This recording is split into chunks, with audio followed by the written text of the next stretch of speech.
here for tonight's varsity football showdown between the host Western Brown Broncos and the Hillsboro Indians. My name is Greg Liming. I'm here with Rob Bowman. Elena May's back in the studio for us, and Brandon Rigdon up top on the camera for GoodGuysRadioTV.com. We are ready to start this 2024 high school football season here in Ohio. Games all across the state tonight. And as always, as long as I can remember, Western Brown opens up with Hillsboro. We went on the road last year up to Hillsboro, this year here at home on the brand new turf here at La Rosa's Field, Kibler Stadium here in Mount Orb, Ohio. And we talked with Coach Osborne this week. They seem really excited. He's excited about the future of this program and those young guys turning a year older this year. Should be another exciting season of football, Rob. Yeah, definitely looking forward to it. A beautiful summer night here in Mount Orb. Coach Osborne's great talking with him on Wednesday. Got a lot of good insight kind of leading into the season, what they were doing in the off season. He talked about what kind of leadership they have on this team. Ran a list of the captains down. They had 3 senior captains, normal, and then they have Ty Spalding, a junior, which you don't always see at most levels. So you see the leadership that they have throughout this program. What they were doing in the offseason, too, focused on that physicality aspect of the team. Conditioning as well was a big thing that he touched on also. And we're going to be seeing a lot more players playing both ways for the Broncos. So trying to get those best guys out there and put them in the best position to win. Well, we've got just under 7 minutes till we kick it off. The Western Brown Marching Band played the national anthem right before we came on the air. As always, doing a great job out there. Like we said, new turf here. First year for the turf at La Rosa's Field here in Mount Orb, Ohio. I know Athletic Director Tim Cook has been very excited about that. It was a winter process that they did, and I came up here a couple times to kind of watch them through the process, and it looks really good. And you can see that new turf if you check us out on GoodGuysRadioTV.com. But we're going to go a little bit through both of the schools that will be playing here tonight in this Week 1 matchup, starting with the visiting Hillsboro Indians. They are led by head coach Nathan Horn, who is now in his 3rd season coaching the Hillsboro Indians. His overall record is 9-13. They do have playoff appearances in both of his first 2 years, but have yet to get their first playoff victory. Hillsboro is coming off a season where they finished 5-5 overall, 3-2 in the Frontier Athletic Conference, which put them in a tie for second place behind first place Jackson and in a tie with Miami Trace. Both teams that the Broncos will face a little later here in the season. In the playoffs, they met a very good Salina team who ended their 2023 season by a final score of 49-7. And the Indians do have an experienced roster. 24 of their 46 players are upperclassmen, juniors, or seniors. So over half their roster, 46 isn't I wouldn't say a huge roster, but over half of those juniors and seniors, a lot of returning guys, return their quarterback, return a lot of guys on defense. And one thing that Coach Osborne did kind of talk about, a little young on that offensive line, so we'll see if that plays a factor here tonight. But, again, an experienced roster for Hillsboro. I'll kick it over to Rob. He'll talk a little bit about the Broncos. All right, Broncos in 2023, they struggled a little bit after that. Those couple spectacular seasons they had prior to that, going deep in the playoffs. They were 3-7 last season, 2-3 in the American division of the SBAAC. They finished 4th behind the winners Clinton Massey, followed by Wilmington and Goshen. Broncos did make the playoffs. Their season ended after losing to Tip City. Final score in that one was 49-20. Broncos struggled during the season, started with youth seemingly all over the field, both sides of the ball. They graduated quite a few seniors the year prior in 22. And they were riddled with injuries as well throughout the year, which kind of put a hamper on their season. Broncos looking to rebound after last season. Some of the points we've already talked about, getting that strong leadership going and the offseason program as well. They look to come out of the gates hot. Western Brown will become very familiar, like Greg said, playing in the FAC pretty much exclusively in the first half of this season, playing 5 of their 6 members of that conference: Hillsboro, Washington Courthouse, Chillicothe, Jackson, and Miami Trace. Well, just over 4 minutes to go here until we kick it off. Both teams getting ready to come out on the field very soon. We saw pregame warm-ups. We did actually, maybe for the first time in our broadcasting careers, watch the coin flip. And Hillsboro won the coin toss, and they elected to receive the ball. So Hillsboro will be on offense first, and Western Brown will be on defense. We'll take a short break, and we'll be back with some more of our postgame show right after this on 99.5 The Edge.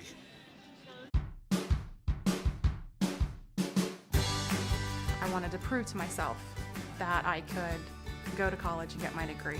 What if I went to Southern State? What if I'm able to go and become that nurse or that lawyer or that teacher? Southern State Community College allows students to rise above the circumstances that they're surrounded by and become something more than they ever dreamed possible. Trying to find a durable new look for your retail office, house, garage, or new barn dominium? Higgins Steel Roofing and Siding has added 2 new profiles within the past year that would make great options. A heavier 26-gauge metal board and batten with several colors to choose from adds a fresh new look to any project regardless of size. Or come in and check out our new options for standing seam. If it's steel roofing and siding, it comes from Higgins. Located in Hillsboro and Jackson, Higgins Steel Roofing and Siding. Family owned and operated since 1958.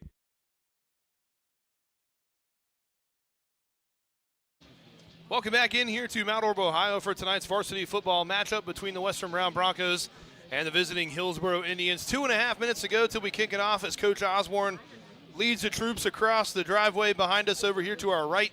And they're going to come out through the back of the south end zone here as they come out across the back end of the end zone, and they're going to run through the banner momentarily. I'm going to hand it back over to Rob, and he's going to kind of recap the matchup between these two teams last year. Well, again, last year it was the first game of the season in Hillsboro. The Hillsboro Indians got out to an early big lead, 20-0, and they had that lead late into the second quarter until there was about 2 minutes left. Western Brown was able to respond with a touchdown. Then they get a turnover with about 8 seconds left, I believe, on the clock.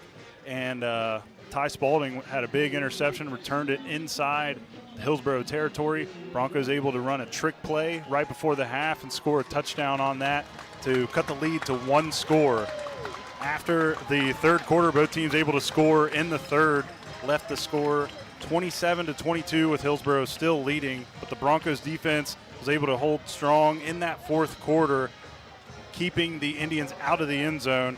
Offense able to put up 16 unanswered. Final score in that one, Western Brown victorious 38-27. Again, Broncos shaky start in that ball game, but we talked about it a little bit.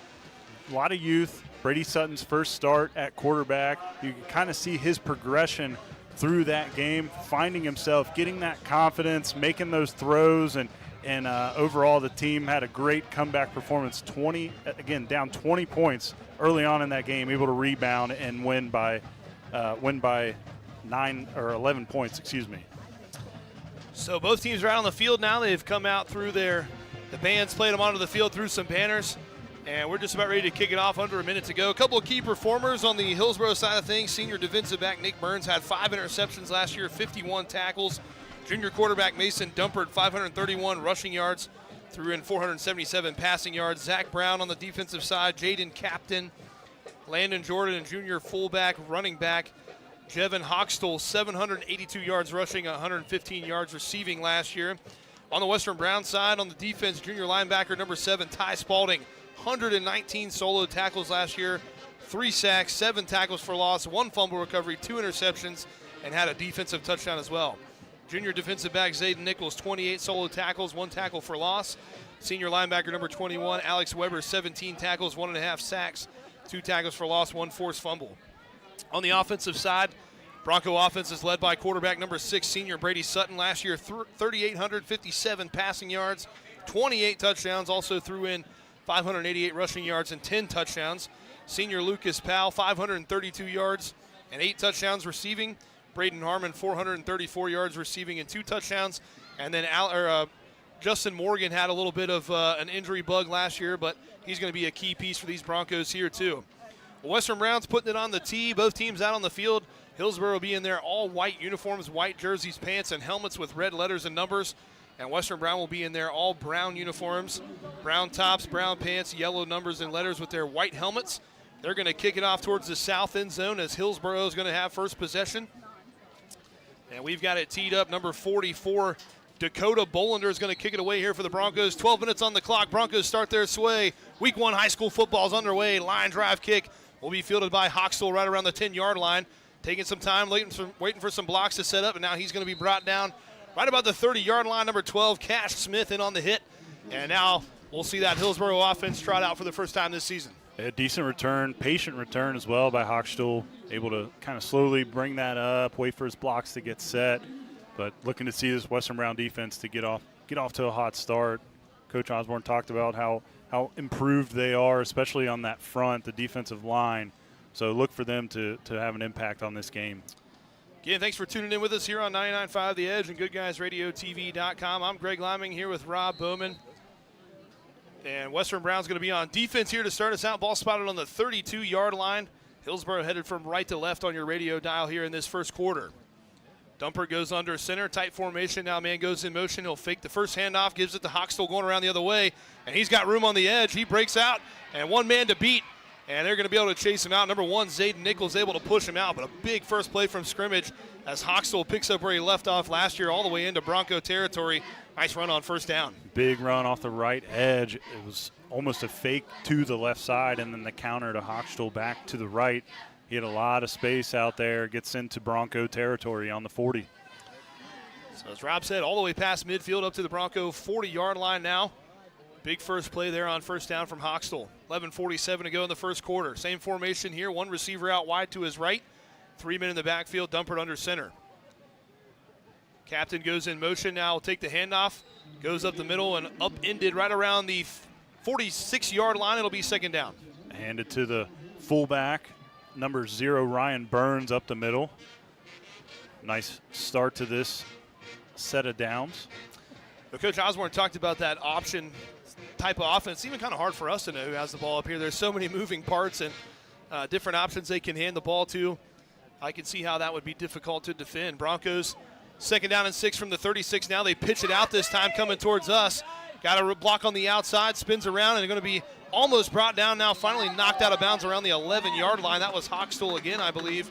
Or no, that was number 9, rather. Trey Captain, another big run, and that's going to set him up first and goal. Yeah, Denver Blue able to wrap him up, and then Carter Saylor able to finish him off on the sideline, but not after a huge gain right at the 15-yard line for the Indians. Yeah, actually, I think they're going to say he stepped out of bounds right before the tackle actually happened. So the ball spotted on the 15. Going to be first down and 10 with 11:08 to go here in the first. Same formation, but receiver out wide to the left this time, Zach Brown. Dumper goes under center. Hochstuhl goes in motion. They're going to hand it off. No, he's going to keep it. Almost had him wrapped up in the backfield. Bounces off his own player. Gets a couple of yards up to about the 11-yard line. It's going to be second down. Broncos great penetration off to the right side of the offensive line, but it was a little bit too much. Able to find that, Dumpert able to find the lane up inside that and gain a few yards.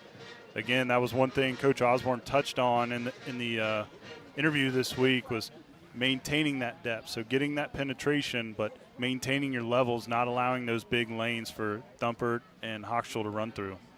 Dumpert takes the snap. He's going to pitch it out to Hochstuhl going on the right this time, waiting for his blocks to set up, and he's going to follow him into the end zone.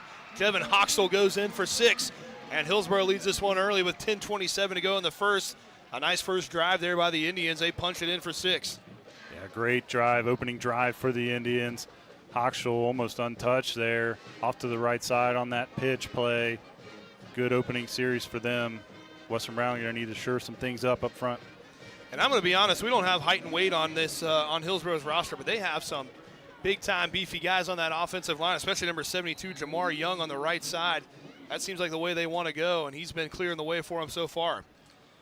Number 10, Wes Bailey on to kick it. He'll kick it, and that one's going to be blocked, as I think that was Cash Smith maybe got in there again, so we've called his name a couple times. Alex Weber back there as well. They blocked the extra point, so it will remain 6-0. 10:27 to go in the first. We'll take a short break. We'll be right back on 99.5 The Edge.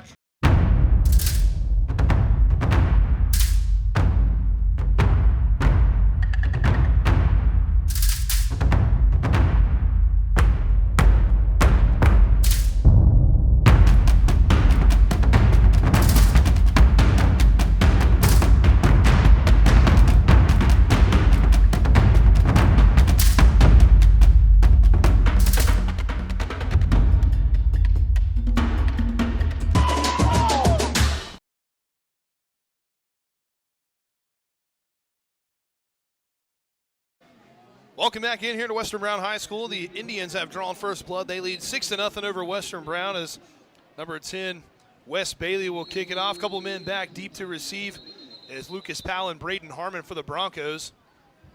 And now whistle on the far side. They'll have to reset a little bit. Now Bailey's ready to kick it away. Has it teed up on the 40-yard line. He'll come up to the ball and boots it. Nice end-over-end kick will be fielded right about the 6-yard line by Powell over here in front of us. Coming back up the sideline, trying to pick up some blocks, puts his head down. And now he's going to be wrapped up. Initial contact was Nick Burns. And that'll drop him right about the 27-yard line. It'll be first down and 10. Western Brown offense coming out for the first time. Yeah, good return. Powell gets his first touch of the game. Get those jitters out of the way for the senior. So Western Brown will have it with 10:20 to go. They spot it on the 26-yard line. So it'll be first down and 10. Western Brown headed from left to right on your radio dial here in this first quarter. They're trying to answer back after a big drive by the Hillsboro Indians. Very methodical drive by Hillsboro. A couple of big chunk running plays. We'll see if Western Brown can answer back here as we see Hillsboro's defense for the first time here this season. Empty set, 5 wide, 3 on the left, 2 on the right. Sutton wants to throw, has it over the middle, trying to throw it to Morgan. Over his head, incomplete, had a step. That'll bring up second down and 10. Yeah, had his man beat. A little too much on that one. Sutton overthrowing him just by about 2 yards on it. Hillsboro brought a little extra pressure on that, brought 5. And now Broncos looking to go quick as they get set. This time a man will line up in the backfield with Sutton, 3 on the left, 1 on the right. Looking to his left, now rolls out that way. Now he's going to tuck it down and run. Makes one man miss. Nice move past the 30. Still going all the way up to the 40. And he's going to be pushed out of bounds into the Hillsboro bench. Right about the 42-yard line. Nice run by Brady Sutton will move the chains. That's one thing we saw from Sutton last year. He's got tremendous leg talent running the ball. Sees that seam. Sees everything clear out on the left side. Just decides to tuck it and run it. Pick up the first down. So up to the 42-yard line, first down and 10 now. Empty set again, 4 on the right this time, 1 on the short side up to the top is Harmon. Quick throw out this way, has it complete to Morgan, trying to set up some blocks. Gets a couple of blocks, nice move on the outside. He'll have first down yardage, and he's going to be slung down inside Hillsboro territory right around the 45-yard line, and another first down for the Broncos. Lang able to pick up a crucial block there as well to spring him to get that first down right on the edge. Good key block there from the receiver. So they'll go empty again, this time 3 on the left, 2 on the right. Sutton in the shotgun right on the 50-yard line by himself. And now goes on the hard count and gets some men to jump as the center falls back on his back. And maybe a little bit of an acting job there, but got the call. It's going to move it up 5 yards. Yeah, in high school, too, it doesn't even have to be contact. If you cross that threshold of the ball, it's a penalty. Was that something you were good at, Rob? Get touched a little bit and give them the flop there to get the penalty coming out? I never got the soft contact like that. They usually just hit me, and I didn't have to fake it. Morgan will be in the backfield with Sutton, 2 on the left, 1 on the right. Now Morgan motions out to the left. Sutton will take the snap. He's going to throw it that way and has it incomplete. Kind of led him a little bit too much. And, again, early in the season, you're going to see those little bit of miscommunications. Everyone, I don't care if you're a senior or a freshman, everyone's a little nervous here on the first Friday night. That'll bring up second down and 5 after the penalty. Yeah, good play call, but Hillsboro had hands in the face of Sutton, too, that kind of affected that throw. He had to throw it around the defender and try to lead number 5, Justin Morgan, out on the edge, just a little bit in front of him. Sutton takes the snap, tucks it down. He's running off the right side, has a little bit of room. He's going to be wrapped up and slung down, but not before first down yardage inside the 35. Down to about the 34, it'll move the chains. First down and 10 for the Broncos. That's one of those plays, too, that Coach Osborne loves to run those to get them kind of back on the right side of the downs and the yardage. That quarterback draw, just a quick decision, tuck it and run, and it tends to be very successful for them. Empty set here from Western Brown. Sutton takes the snap, quick throw out. Powell has it. It met immediately by a tackler, and he's going to go maybe for a yard.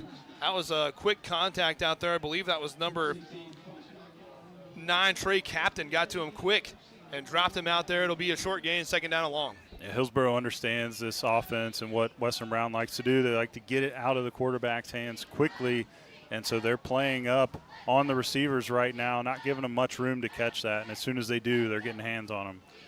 5 wide, 4 on the right, 1 on the left. Sutton looks to his right, throws it quick, has it complete to Valdez, and he's met again quickly. Number 7, Hochstall doing it on the defensive end this time.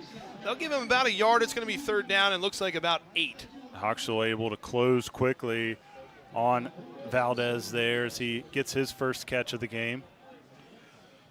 So they'll give him maybe a half a yard. The scoreboard says third down and 9. I think it's more closer to third down and 8. Now they mark it third down and 7. 8:45 to go, and some more movement up front. A little bit of a jump, but no one came across the line. Now checking the sideline, Coach Osborne calling in the play. 5 wide again. Sutton takes a snap, looking to his right, now back to his left. Doesn't have a lot of time, tucks it down, and he's not going to have anywhere to go. Gets a push from his offensive lineman at the end, but 3 or 4 Indians in there on him. And that's going to bring up 3rd down, and I would guess about 6. And we'll see if Coach Osborne decides to go for it here on 4th down. Pocket collapse real quick on Sutton there, and he does what he can with that one. Tries to go forward, gets both hands on the ball, and just protects that, goes to the ground. Now Valdez will be in the backfield off to Sutton's right, 3 on his left, 1 down here on the bottom by himself. Looking over to his left, now going to throw it that way. Has it Harmon. He goes up high and brings it down. It's going to be really close to 1st down yardage. Tough catch by Braden Harmon, and they're going to move it. Nice play on 4th down to move the chains for the Broncos. Yeah, great throw. Even better catch from Harmon, able to reel that one in. He's contacted immediately as he runs that route, coming back towards the ball, and does just enough to get past the chains for the 1st down. 1 man in the backfield. Sutton takes a snap. He's going to roll out to the right, looking to throw. Now takes a big shot. As it looked like he was going to get rid of it. Number 0, Ryan Burns, came in there and laid the lumber a little bit, knocked him down for a loss. Going to bring up 2nd down and long. Sutton rolled out to the right side, and Burns just came flying up quick. I don't think Sutton saw him until he was about a yard away from him. Big sack. So that's going to knock him back 5 yards back to the 29. I'll bring up 2nd down and 15. Empty set, 3 on the left, 2 on the right. Sutton takes a snap, wants to throw to his left, throws it out. Powell takes a big shot. Held onto the ball. I believe he's going to get some of those penalty yards back, or sack yards back, rather. And it's going to bring up 3rd down. It looks to be about 7. Another 3rd down coming up, and that's Hochstuhl again, laying the wood out there on the slant route. 7 minutes to go here in the 1st quarter. Hillsboro still leads 6-0. Western Brown driving here. 3 men on his left on the short side. 2 on the right, spread out wide. Sutton in the backfield by himself. Hard count. No one jumps. Now he'll check the sideline to Coach Osborne. Western Brown offense done a nice job here so far, trying to answer back after that initial score by the Indians. Sutton takes a snap, looking to his right, now back to his left. Quick throw to Powell, picks up a block, goes inside, makes another man miss. Powell still going all the way down inside the 10, still fighting for yardage. And now they finally slam him down right about the 5-yard line. That's going to move the chains, make it 1st and goal. And a nice play by the senior wide receiver there. Tough catch over the middle, got a block from Valdez and moved the chains. A great throw, too, from Sutton. Puts it in the perfect spot, and Powell's able to reel that one in. Has the help, too, from the lineman down the field leading the way. Isaiah Snow, and you've got Emmanuel Gibbs as well out there pushing the pile.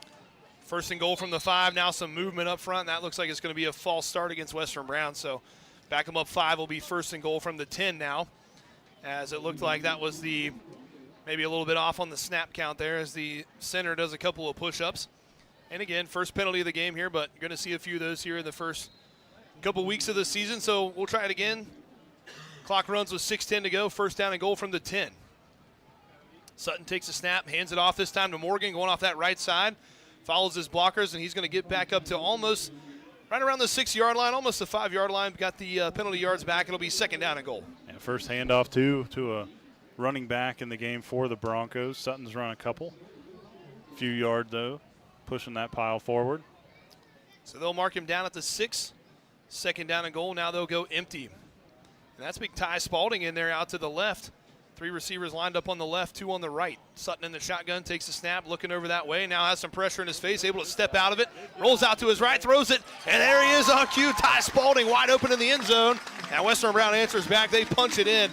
Nice job by Sutton. He had some pressure right away, able to spin out of it, threw it on the run, and Spalding brings it down the end zone, 6-6. Spalding just kind of leisurely jogged across the field and stayed with Sutton as he rolled out of the pocket. Nobody went with Spalding, and Sutton able to find him. First touchdown of the season for the Broncos. Now Cunningham will be on to kick the extra point to try to give the Broncos a 1-point lead. Sutton will hold it for him, snaps back, holds down, kicks on the way. Good looking end over end kick, and it's good. That'll make it 7-6 in favor of Western Brown as they answer back. We'll take a break, and we'll be right back with more football action right here on 99.5 The Edge and Good Guys Radio TV. To get to know people as people, not just customers. That's very important to Mosier Furniture. Today, we were lucky enough to have 2 customers call us and brag about the fact that they loved their furniture and they're still loving it after a great number of years. We like to hear that. There's no doubt Mosier Furniture and Appliance has a lot of great customers. We're always looking for more. Mosier Furniture and Appliance in West Union, Ohio. We're here whenever you need us.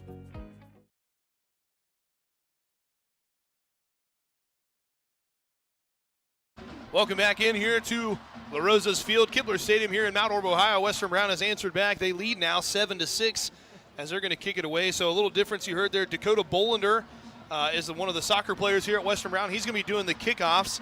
And you've heard Camden Cunningham's name quite a bit from our broadcast before. He's going to be doing the extra points and any field goals that they would try. So kind of a tandem kicker duo here. Big drive by Western Brown. They had a couple of times there where it looked like things could have gone a little hairy, but they were able to sustain the drive. A couple of nice plays by Sutton to roll out and evade some pressure.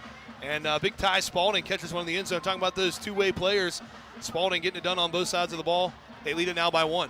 A big series for them to answer after Hillsboro goes down. Onside kick attempt. And they're going to fall on it. I think they might have got it. They're going to say it was down, and the referees kind of come together. And Hillsboro says they have it. Western Brown says they have it. And we're going to see the decision here as I think Powell came away from the pile with the ball. The question is, did it go far enough? They marked it at 9 yards, and they're having a conversation right now at that spot. So they're going to come over and talk now, and it looks like I think they're going to spot it that it was just short. Western Brown came away with the football, but they're going to say it was not quite far enough as they mark it right on the 49-yard line. So Dakota Bolender, first season as a football, he put a nice onside kick there. It took a nice little hop right at the end, and Powell jumped on it. They just got on it just about a half a yard too soon. Could have been a big turn there for Western Brown if they could have came away with that one, but good field position here now for Hillsboro. That was a big surprise, too, because they came right out of a muddle huddle and kicked the ball off. Perfect onside kick, like you said, just touched it a hair too soon, and Hillsboro will retain possession. Well, remember, coming up at the half, it's the Health Source of Ohio halftime report. We'll bring you our first half checkup, your Cincinnati Bengals studio update, and more. Stay tuned for that Health Source of Ohio halftime report. Hillsboro's offense back on the field in positive territory, just past midfield. As Dumpert goes under center, now Hoxtell goes in motion. They're going to hand it off to Captain. He has nowhere to go. Broncos rally to the ball, and he's going to fall forward for maybe a yard, but a nice play there. A couple of Broncos in on there. Number 57, Isaiah Snow, got to him first, and then other players able to come in and wrap him up. Nice play. That's some of that misdirection that Hillsboro did in the first series. Western Brown was ready for it on that one, only a gain of 1. Also, a little confusion there. It looked like a Hillsboro player hit the ground in the backfield, got some feet tangled up somewhere. That might have been Hoxtell, got tangled up with the quarterback a little bit. So, again, first game of the season, everybody trying to get the machine rolling here as now he'll take it. This time he hands it off up the middle. That's Burns, and he's got all kinds of room, and he goes all the way through, and he's going to run it in untouched from the 48-yard line. A big run by number 0, Ryan Burns, and he answers right back. Hillsboro right back on the board with 6 more, and they're going to take the lead right back. Big-time run by Ryan Burns. Huge run right up the middle, just a fullback dive, and like Greg said, untouched to the house, 48 yards. Burns is a big kid, but he had breakaway speed on that one. Spalding tried to run him down, but could not do it. And that's going to make it 12-7 right now with the extra point coming up. They're going to kick the extra point. It's going to be number 10, Wes Bailey, again out to kick the extra point. Last one was blocked. This time snaps down, holds good, kicks on the way, line drive kick, and it's good. So that'll make it 13-7 in favor of Hillsboro. A quick answer back, 4:46 to go in the first. We'll take another short break. We'll be right back here on 99.5 The Edge and Good Guys Radio TV. A game without a crowd is just a scrimmage. A performance without an audience is just a rehearsal. Without your presence, high school sports and the performing arts aren't possible. Ensure that these essential extracurricular activities continue to enrich the lives of students in Ohio. Purchase a ticket to your local high school's game or performance. This message presented by the OHSAA.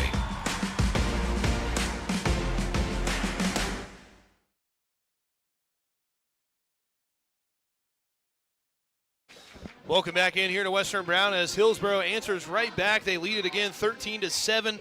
Well, a little bit of a kind of a momentum swing there. Western Brown thought they had the onside kick. They did recover it, just didn't quite go far enough. And then on the second play from scrimmage, Hillsboro able to punch it back into the end zone. So a big answer by the Indians as they'll kick it away now. Bailey's going to kick it. Same 2 men back deep for the Broncos is Harmon and Powell. Ball's on the 40. He'll kick it. Nice end-over-end kick. Powell's going to field it right about the 6-yard line again, same side. He's coming back up towards his own sideline, and he makes one man miss, goes past the 25, falls down right about the same spot, 26-yard line, where the Western Brown offense will come out for their second possession. Another decent return from the senior Powell. Gets him across the 25-yard line to start this series, but again, Hillsboro able to answer after, like Greg said, they thought they were giving the ball right back to Western Brown, but score on that second play. Burns, huge touchdown run right up the gut, 48 yards. Well, remember 99.5 is your home for the Ohio University Bobcats. The Cats kick off the season next Saturday on the road at Syracuse. Pregame on the air at 2:30 with the kickoff at 3:30 on your college game day Saturday right here on 99.5 The Edge. Now Sutton will take the snap. Man goes in motion. He's going to throw it towards his left. Has it complete to Powell right about the 30-yard line. Runs over a couple of people. Down around the 35. He's going to be just short of first down yardage. Will bring up second down and 1. And Hillsboro's kind of giving them a little bit of room, but they're closing pretty quick. That was first out route of the game that they've completed and able to go forward for about 8 yards. Like to see him. I think pretty soon Coach Osborne's going to try to take the top off again. 5 wide, 3 on the right, 2 on the left. Sutton in the backfield right on the 30-yard line by himself. Takes a snap, looking to his left. He'll throw that way, has it complete to Harmon. He shakes a little bit around the 39. It'll be enough for a first down. About a 4-yard gain will move the chains. Nice little throw and catch there to bring up a new set of downs. Yep, getting the ball spread around to these receivers and running backs. A lot of guys involved. He talked about the depth that they have at the skill positions, and you're seeing it early in this ball game. It's just so hard to defend. There's so many different options and different routes that guys can run off of those options, and it's just got to be hard for a defense to keep up with all the receivers. Sutton takes a snap. Now he'll throw it quick, has Valdez, and he drops it, puts it on the ground. That'll be incomplete. He'll bring up second down and 10. Had a little bit of room maybe to get a couple of yards, but again, Hillsboro closing in fast.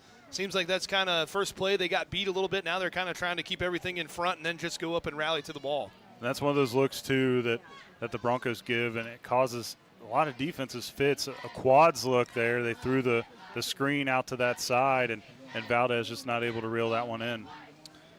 So it'll be second down and 10 from the 39, 3:44 to go here in this first quarter. This time, Jaden Parker in the backfield with Sutton. 4 wide receivers, takes the snap. Really good protection, all kinds of time to throw. Now he's going to roll out, tucks it down, makes a nice cut move up to the 45, 50, and now he slides down in Hillsboro territory. They're going to spot him right about the 48-yard line. Nice protection and a good run there by Brady Sutton. Yeah, great protection from the offensive line there, and probably even better defending by Hillsboro down the field, but Sutton able to run for a big first down gain there. Left side of that offensive line, put a couple of guys on their back, did a nice job there. 3:23 to go. Empty set, 3 on the right, 2 on the left. Sutton takes a snap, shoulder fakes to the left. Now he's going to tuck it down again, makes another cut move, slips out of a tackle, and now he slides down again inside the 45 this time. They're going to spot him right down around the 44-yard line. Will bring up second down and 5. Able to give the shake and bake to Ryan Burns there, made him look a little bit silly out in the middle of the field. Another nice run from Sutton. So it'll be second down and 5 from the 49, just under 3 minutes to go. Parker in the backfield off to Sutton's left. Harmon up high on the right, 3 down here on the bottom. On the ball's on the left hash. Sutton takes a snap, quick throw, has it complete. Justin Morgan this time goes to the ground. A couple of defenders there, number 25. Jaden Captain was the first one to get to him, but Morgan secures the catch, and it'll move the chains down inside the 35-yard line. A new position, too, for Morgan. We're seeing him split out quite a bit more in this ball game. Last season when he was healthy, obviously he got hurt and missed a lot of the season, but he was mostly in the backfield with Sutton. So now we're seeing him in that slot. 5 wide receivers here again for Western Brown. Empty set. Sutton heels on the 40-yard line, takes a snap, shoulder fakes. Now he's going to throw to the right towards his sideline, trying to get it to complete to number 2, Raiden Lang. It'll go out of bounds, incomplete, and that'll bring up second down and 10. And just outside, ran that comeback route towards the sideline, just off a little bit on the throw. So second down and 10, 2:19 to go here in this first quarter. Ball still on the 34-yard line. Make sure to stick around after the game as we honor tonight's standout player with our Paul Hall Insurance Player of the Game. Paul Hall Insurance, our family insuring yours. Morgan in the backfield now with Sutton off to his right, 3 on the left. Takes a snap, looking that way. Now he backs out a little bit and has it complete to Spalding. And he's going to be wrapped up by number 16, Colin Swackhammer. And they'll bring him down for a short gain, maybe actually a loss, and it's going to be third down. It had the trips off to the left side. Spalding, the lone man on the right side lined up at tight end, ran across the field, similar to what he did on that last reception that resulted in a touchdown. But Hillsboro able to close quick. Swackhammer able to bring him down for a short gain.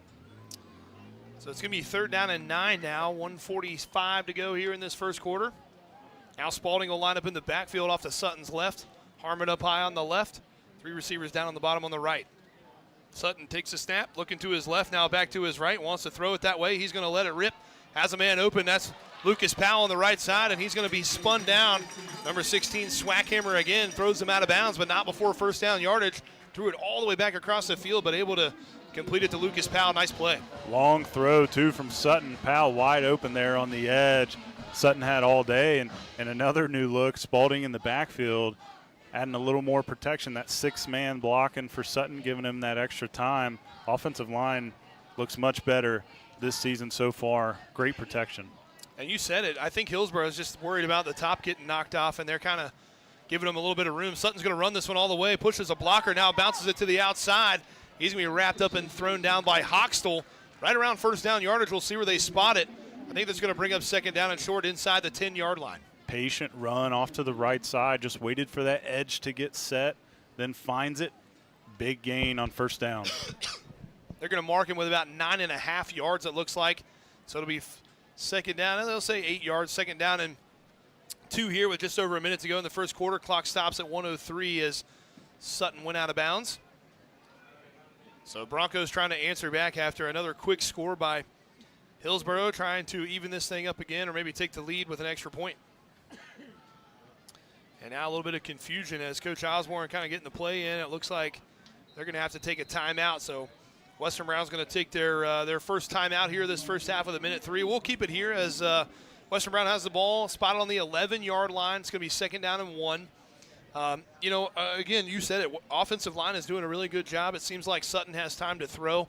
When he wants to run, he has running lanes to run. And receivers are doing a nice job so far. We haven't seen that big kind of chunk play over the top that – and again, maybe when you lose a 2,000-yard receiver in Isaiah Smith last year, that's going to take some time to develop.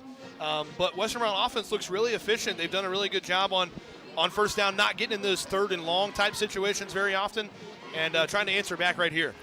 Yeah, they're doing a great job in those situations, too. They've converted 7 first downs already in the first quarter. Pretty impressive. 2 for 3 now on 3rd down, 1 for 1 on 4th down conversions in the ball game. And Isaiah Smith, huge talent that Western Brown had the last 4 seasons. But when you lose a guy like that, you got to spread the wealth. They found that tonight already early on in this ball game. Several guys, you can't double up on guys like that unless you're going to run a cover 2 or cover 3, have guys over the top to help out the corners. And it makes it really difficult for defenses to cover when you have 5 guys that can catch the ball and make plays. And now we're going to see 2 men line up in the backfield. Number 18, Adam Pena, is in there, as well as Morgan off to Sutton's left. 2 receivers down on the right. They're going to hand it to Morgan going off the right side, waiting for some blocks. Makes a nice little shifty move. Almost took it into the end zone, but he's going to be spotted down inside the 5. It'll be 1st down and goal. Great run from Morgan, able to run through the tackle as well to gain a couple yards after the initial contact.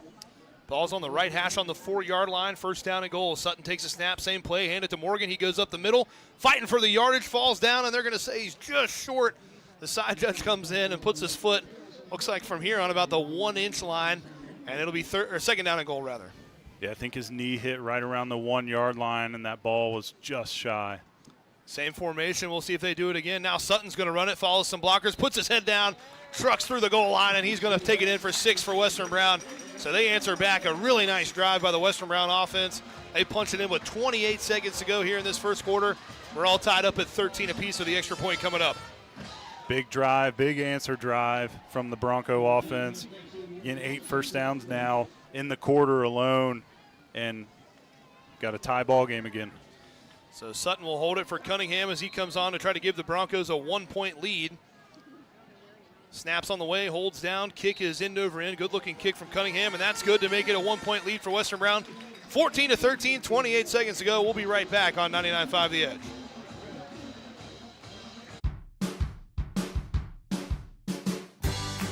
I wanted to prove to myself that I could go to college and get my degree. What if I went to Southern State? What if I'm able to go and become that nurse or that lawyer or that teacher? Southern State Community College allows students to rise above the circumstances that they're surrounded by and become something more than they ever dreamed possible. Our beliefs matter. They're reflected in our words and actions. 8 seconds to go in the first quarter. Western Brown answers back. They lead now 14-13. Rob and I were kind of talking there before that last break. Offense is looking really, really good. Methodical drives, doing a good job, just kind of taking what the defense has given them so far. Now we're going to see if that defense can kind of get the ball rolling. Again, early in the season, sometimes it's, you got some guys out there, Friday Night Lights, first time a little nervous, but if this defense can step up here, maybe get a couple of stops, offense looks like they're humming right now. Yeah, they've continued what they've done under their leadership of Coach Osborne, continuing to put up points and sustaining drives. 8 first downs already again, impressive. Another onside kick attempt. Ball bounces up, and the referee's going to blow it dead as another penalty comes out. So back-to-back onside kick attempts. And I'm not sure what the penalty is, as there was a penalty flag on the far side. And they're going to blow it dead. And it looks like they're kind of talking about the spot again. So I'm not sure if maybe a Hillsboro player jumped over the 50 there a little too early. We'll get an official call here. Yeah, they're going to call an offsides call. I think that was on number 72 over there, the big man, Jamar Young. Again, we don't have height and weight on our rosters, but Jamar Young is a big kid. He looks like he's about 6'5" out there. Does a nice job on that right side of the offensive line. They got maybe bring in another guy here, number 4 now, Landon Jordan, for trying to get the, as they call it, the hands team in there. Western Brown might try another one here, maybe make it 3 in a row as they run up, and now this time they're going to reset. And now another penalty coming, as it looks like it's going to be on Hillsboro again. So same side, they throw another penalty, offsides, and Western Brown just keeps backing them up. Now it would almost be crazy not to try an onside kick. You're almost up to the 50, or you are up to the 50 now. Right. By the time the ball's going to get to Hillsboro, it's going to be in their territory. So, and you've got them a little jumpy at this point too. They're a little antsy. They've seen it twice now, and the fake attempt there. I'm going to be honest, Greg. I played football for a long time. I've never seen this penalty before, and I've seen it twice in 2 plays. 2 times in a row. Yeah, I mean, it gets in your head, like you said. You're thinking, oh man, I got to get on this thing. It's going to take a weird bounce, and they're going to have all these guys bearing down on me. It's a little intimidating. I think I didn't play football, but returning kicks, I think, is the one thing I wouldn't want to do. And this kind of gets in the receiving team's head a little bit as the ball falls off the tee now. Well, Dakota Bolander, first year playing football, he's definitely practiced this. They've been working on this. His 2 onside kicks, one was blown dead. They've both been really good, hopped up at the right spot. Now they're going to run up to the ball, and now they'll reset and start their sway as Bolander will run up. Ball's on the 50-yard line. He'll kick it end over end. It's going to be fielded right about the 4-yard line as Hoxtell, patient, running back up towards the middle, trying to set up some blocks. And now from the far side, number 18, Adam Pena, comes flying in there. And he came in on the blind side, didn't see him, and wraps him up. And good job there. It's going to be all the way back at the 16-yard line. Broncos did a great job staying in their lanes. Hoxtell didn't really have anywhere to go with it. You could see him kind of just hesitating a little bit where he was going to go with it. And Greg said it, Pena comes flying in. Yeah, he was waiting for some blocks to set up, and Pena just kind of ran all the way around the side and kind of looked like an offensive baseball player. Hit one in the gap, was going for a double there, just turned the corner and was untouched, went in there and laid the lumber. It'll be first down and 10 from the 16-yard line. Only 21 seconds to go here in the first, so good job there after a couple penalties of the Broncos, being able to pin the Indians back kind of deep and make them go the length of the field almost. Same set here we've seen from Hillsboro. Dumpert goes under center. One receiver out to the right. Hoxtell goes in motion. They'll hand it off to the dive man up the middle, and Spalding gets his arms around him and a couple other Broncos, and they knock him back. He'll go forward for maybe a yard. It's going to bring up second down and long. They go back to that play that scored the big touchdown on the last series. Back to Burns up the middle. Broncos ready for it that time. Close quickly. I think that's going to bring us our final play of the first quarter. That's going to run it out here as Hillsboro gains a yard on that first play. Will be second down and 9 when we come back. 14-13, Western Brown leads. First quarter of football in the books. We'll take a break. We'll be right back on 99.5 The Edge. Our beliefs matter. They're reflected in our words and actions. At First State Bank, we believe in treating people well, and have since 1884. Listening, caring, looking out for each other. It's what people deserve. It's what a real local bank does. While lots of things have changed over the years, our belief in you hasn't. First State Bank, built on belief. Our business is helping you grow. We're Baxter Tractor. We take care of you like family. We've been growing since 1946. As your Kubota dealer, our focus is to help you grow today and into the future. Stop by one of our locations today, visit with our folks, and see our entire lineup of Kubota products. Our business is helping you grow. Baxter Tractor. In this community, they call the fire department when the days go bad and they don't know what to do. There'll be a family member, and we'll Back in here to Western Brown. Second quarter action as we'll flip into the field here. Greg Liming, Rob Bowman here with you. Elena Mays and Brandon Rigdon up top on the camera. And they'll have it second down and 9 from the 18 as now Hillsboro will head from left to right on your radio dial.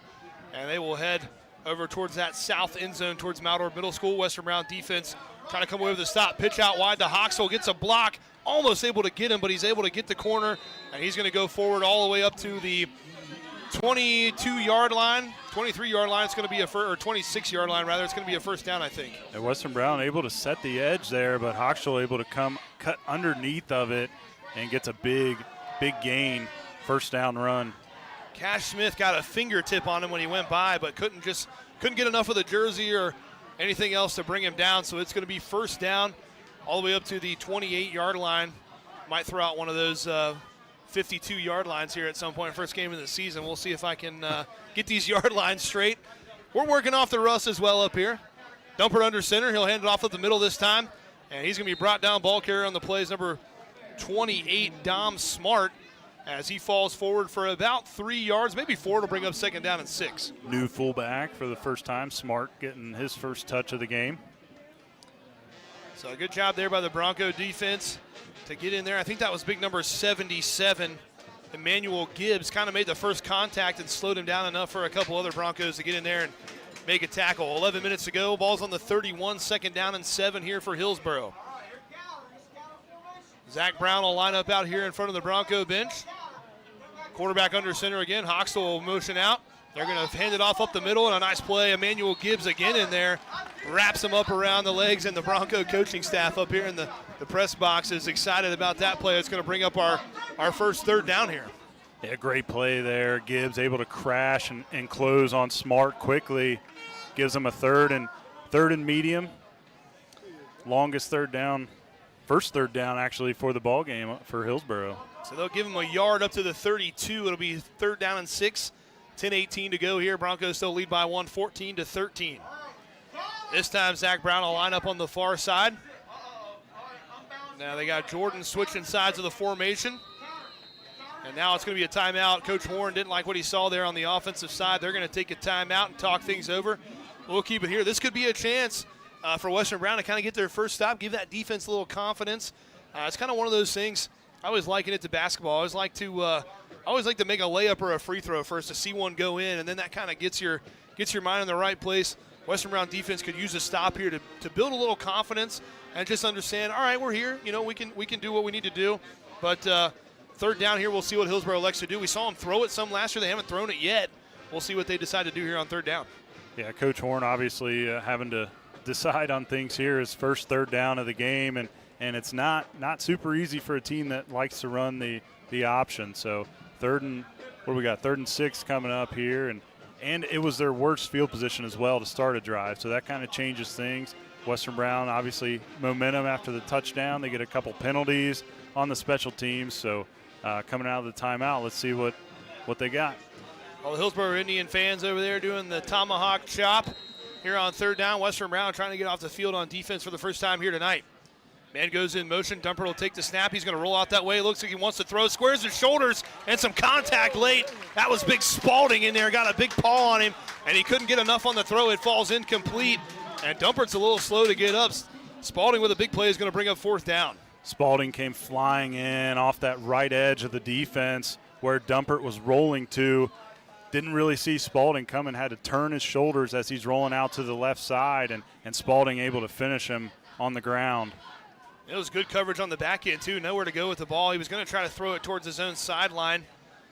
But, again, Spalding got a hand up, put it right on his arm right when he went to release the ball and just couldn't get enough on it.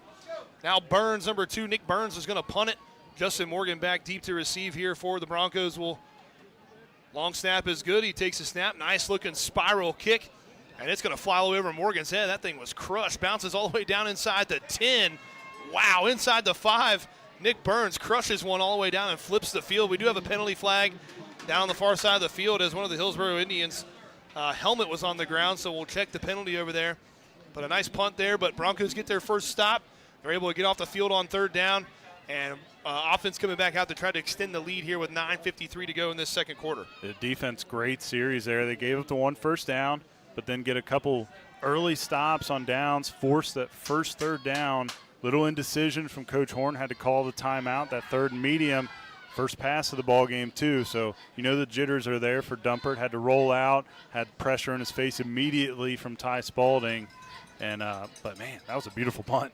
Referees are still kind of huddled up here, talking it over. 2 penalty flags down right at the 50-yard line.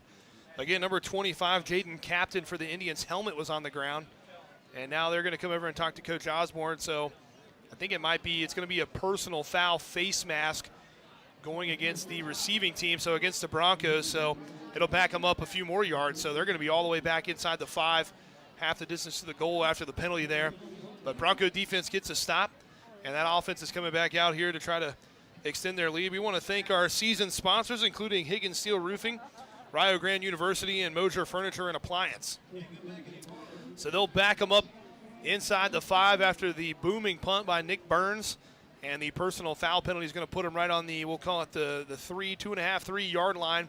So about 97 yards to go or so here for this Bronco offense. But again, I think that was big for Western Brown's confidence on the defensive side to get that first stop. Sutton in the backfield. He'll have 2 out on his right, takes a snap. He's going to hand it off to Morgan up the middle. He goes up past the 5-yard line, gets taken down. Looks like right around the 6. Will give him a little breathing room. After the penalty, he'll bring up 2nd down and medium. Morgan running with those pads low, and you've seen the few times he's run tonight, able to go forward for positive yards. And like Greg said, give him a little cushion, a little breathing room out of the end zone. Up to the 7, it'll be 2nd down and 6. They hand it off, going off that right side again. And he's going to fight for a couple more yards. Looks like he's right about the 9-yard line. It's going to bring up 3rd down and about 2. Met pretty quickly there as he crossed over the line of scrimmage, but gives him a 3rd and short. Very manageable here. Just over 9 minutes to go here in the first quarter. Empty set, 3 on the right, 2 on the left. Western Brown now headed from right to left on your radio dial. And now we're going to have another timeout. It looks like Hillsboro is going to have to burn another one. And they're going to talk things over on the defensive side here. So 9:04 to go. Ball spot on the yard. It says the ball spot on the 9-yard line, 3rd down and 5. But from the marker, it looks more like 3rd down and 4, maybe 3.5. So we'll see. Maybe it's a long 4 kind of a situation. But again, Bronco offense trying to get that first down, give a little breathing room, get a new set of downs. It'd be hard to go for it on 4th down, backed up this far, and give Hillsboro the ball back. But with that offense, they run the ball so well.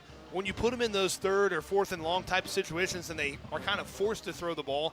We've seen big runs, but it's hard to run the ball in those situations. I think that bodes well for the Bronco defense. If they can contain that run and put them in some of those situations, that'll be a good thing for Western Brown. Yeah, and this is one of those drives too. You get a little momentum on your side. If you can convert here and move the ball down the field, put some points on the board, it adds a little pressure to Hillsboro, who's a team that's running the ball quite a bit. So those teams aren't as comfortable throwing the ball, trying to come from behind. They like to play with the lead. Well, remember to stay tuned for our coach's comment show right after the game. We'll recap it with Coach Nick Osborne up here in the press box. Beautiful Friday evening here in late August as the high school football season kicks off. Big crowd for Western Brown, really big crowd for Western Brown. Stands filled up all the way. A lot of people all the way down there by the concession stand. And a nice crowd over there for Hillsboro as well. First game of the season. Everybody excited that football is back. College football will be kicking off here soon. NFL football. I feel like a kid on Christmas Eve. 9:04 to go here in the second quarter. Sutton has Morgan in the backfield with him. One receiver out wide to the right. Looks to throw. He's going to throw it back towards the sideline. Has Powell. Man falls down. He's all the way up past the 40. Powell's going to run past the 50. They're going to chase him down a couple of Indians, but not before he goes all the way into Indian territory past the 40-yard line. Huge play on third down to move the chains. Great throw from Brady Sutton. Threw that before Powell was even out of his break. Wasn't even looking for the ball. As soon as he turns his head, it's right there for him. Able to break upfield as soon as he catches it. Huge third down conversion. Gets inside Hillsboro territory. That was Swackhammer and Captain able to run him down, but again, all the way up, they're going to spot him on the 40-yard line, so pass midfield into Indian territory. And now Broncos will go back to that empty set that they love so much. Sutton in the backfield by himself, 2 on his left, 3 on the right, balls on the left hash. Sutton takes a snap on the 45-yard line. It's a run all the way, tucks it down, gets a nice block all the way up past the 30, makes a nice cut move inside the 25-yard line down to the 24. A big-time run on first down will move it. A new set of downs for Western Brown. Emmanuel Gibbs pulled around from the left side on that, led the way for Sutton. Sutton just put his hand on his back, followed him through. Big first down run for the Broncos. Gibbs working hard in the trenches on both sides of the ball. Nice play there by Gibbs to get out. Got to the linebacker and gave Sutton an extra 6-7 yards on that play. 8:25 to go. Sutton's going to run it again off the left side this time. Able to slip out of one tackle. Now he goes down. He's going to go maybe for a yard. Will bring up second down at about 9. It looked to be about the same play, but they just flipped it to the other side. That time, had a little bit of pressure. They had Evan Allen pulling from right to left there, and Hillsboro able to sniff that one out early. So now it'll be second down and 9 from the 23, 8 minutes to go in the first half. Western Brown trying to extend their lead. They lead it right now 14-13. Thanks for tuning in with us here on 99.5. If you can, check us out on goodguysradiotv.com. You can see the live video stream as well. Ball's on the ground. Morgan able to scoop it up. He's going to go for a loss, but avoids disaster there. Has a little bit of trouble on the handoff from Sutton to Morgan, put it on the turf, but he was able to scoop it up, but will take a loss. It's going to be third down and long. A heads-up play from Morgan, fumbled at the mesh point there with Sutton, but able to pick it up and limit the loss there on that just to yards, not a turnover. So they'll take him back to the 26 now, where it'll be third down and 12. Empty set, 3 on the right, 2 on the left, and now some movement up front as it looks like number 66 for the Broncos, Damian Valdez, backed up a little bit too early, and that's going to move him back 5 more. Yeah, tough penalty. They've got a third and long, and now it's a little bit longer with that false start. So third down and 17 now. Ball's back on the 31. So Broncos going the wrong way here after a fumble and a false start penalty. Empty set, same formation. 3 on the right, 2 on the left. Ball's on the left hash. Sutton takes the empty snap, looking over the middle. Now steps up. He's going to throw it, and it's going to be intercepted. Jaden Captain with a head full of steam, and I don't think anybody's going to catch him. Sutton's the only man that can maybe run him down. Now he makes a move, and Sutton's going to knock him out of bounds all the way down, but not until he gets inside the 20. Number 25, Jaden Captain, with a huge play for the Indian defense as Sutton tried to throw it over the middle, and he stepped right in front of the receiver, almost took it back to the house. Big play for the Indian defense. Huge play as Western Brown's driving, but they get themselves in that third and very long there, 3rd and 16, and have to throw it long, threw it over the middle. Captain waiting for it. Huge return as well, deep inside Bronco territory. So flips the field all the way back to the 21-yard line in Western Brown territory. I thought he was going to go for a second, but Sutton was able to just get enough of him and push him enough to make him step out of bounds at the 21-yard line. So they'll take over, first down and 10. 6:49 to go here in this first half. That was the play that Indian defense needed to get off the field. First turnover of the ball game. Dumpered under center, man goes in motion as Hoxton. They're going to hand it off up the middle. He's met immediately, spins, and fights for a yard or two. Is going to go down for a short gain down to about the 18-yard line. But again, Broncos right at the point of handoff meet the ball carrier immediately. That was smart again on the fullback dive up the middle. But yeah, Broncos doing a great job these last several plays, crashing down on that quickly, led by Snow up in the middle. I think Aaron Pena had a hand on him too in there. 6:22 to go. Clock runs. Second down and 8 from the 20 or from the 18-yard line now. Hoxel goes in motion. They're going to pitch it out to him. Coming off the right side, gets some blocks. He's going to go in untouched, and Hoxel turns the corner and takes it in. A couple of nice blocks on the outside there, as that was number 4, Landon Jordan, put somebody on the ground and led the way for Hoxel to run it in for 6 more. 19-14, Hillsboro leads. Another toss, sweep out to the right side, touchdown for Hochstuhl. They're doing a good job on that when they're leading to him, almost throwing a spiral pitch out to him. Looks like a rugby toss. Hey, put some heat on it. If they accidentally miscommunicate on one of those, that thing's going to be loose out there. 6:07, they're going to kick the extra point now, try to make it 20-14. Kicks on the way, another low line drive kick, and it's going to be no good off to the left side. So the score will hold 19-14 in favor of Hillsboro. We'll take a break. We'll be right back on 99.5 and Good Guys Radio TV. Come up and give me a hug or shake my hand and say, hey, you took care of my dad X number of years ago, and they just wanted to say thank you and how much it meant to them. Things like that just keep me going. I'm ready to come back and do it again. I try to take pride in every single thing that I do. When I'm needed in the community, I don't want them to ever think that I could have done more. And that's the beauty of volunteers. There's nothing stronger than the heart of a volunteer.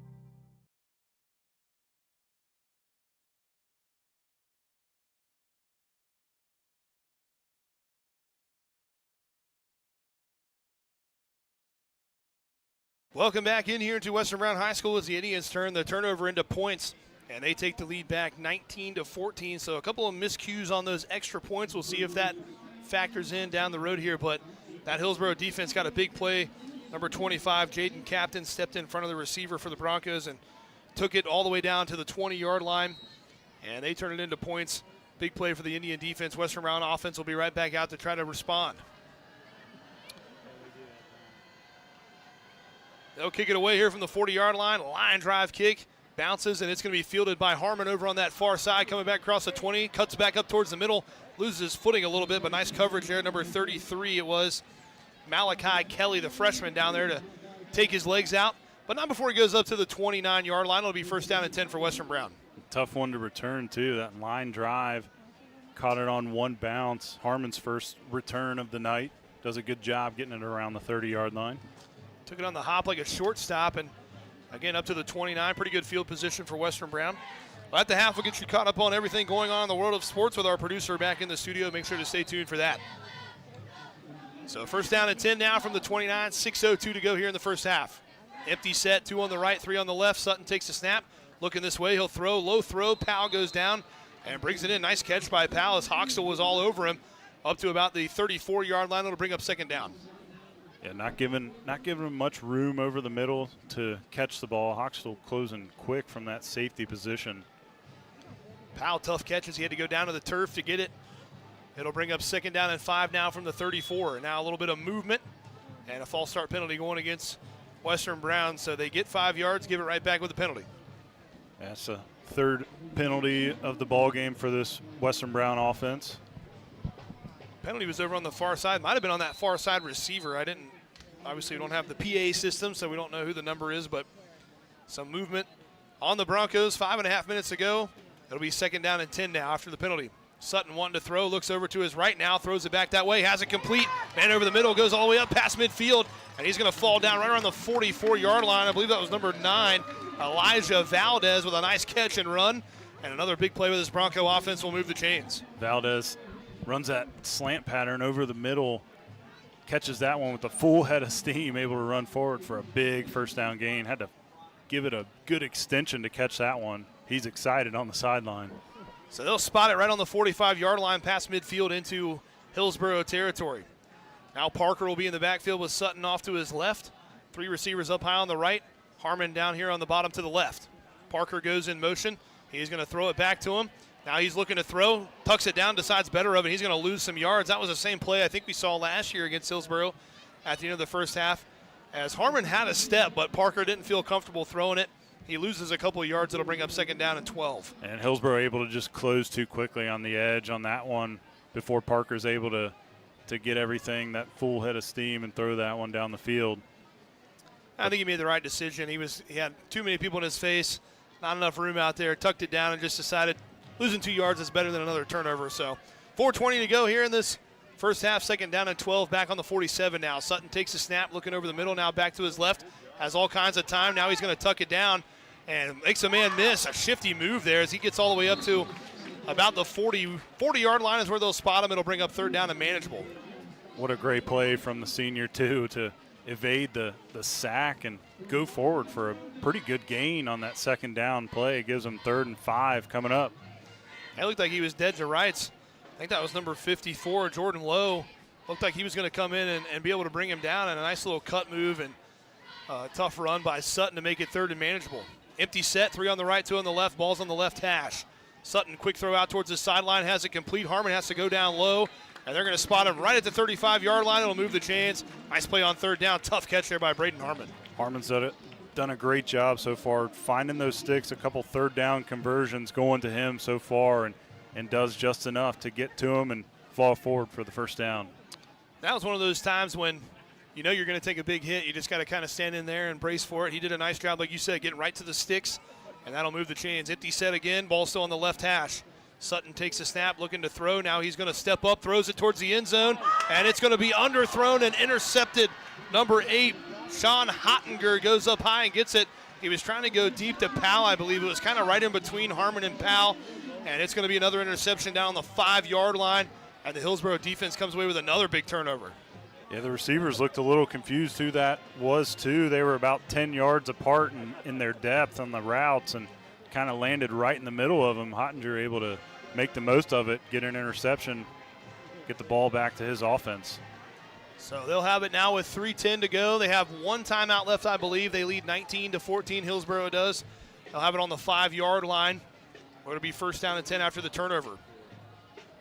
Nice play there. It was, again, kind of thrown in between 2 receivers. He cut in right between them, went up high, and was able to bring it down for the big interception here for the Indians. Back-to-back drives, end and turnover here for Western Brown. Now they'll line a man up out wide. Zach Brown up high on the far side. Dumper will go under center.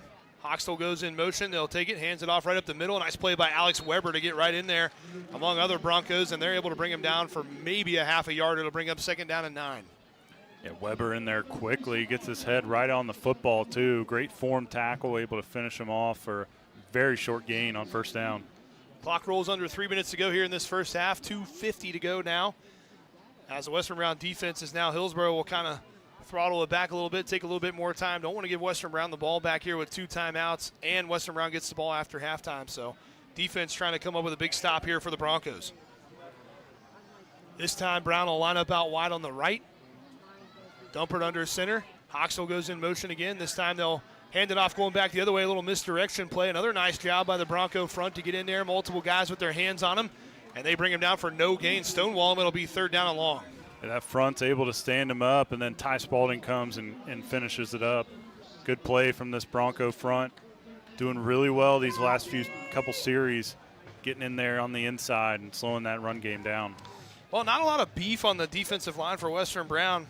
Isaiah Snow goes 5'4", 175, but he's disruptive. He's got a lot of being kind of a shorter guy. He's got some leverage. He's able to get up under some of those taller offensive linemen and push them back a little bit, which you said gives time for Spalding and Saylor and those guys to rally to the ball and make a tackle. So 3rd down and long here, 1:43 to go.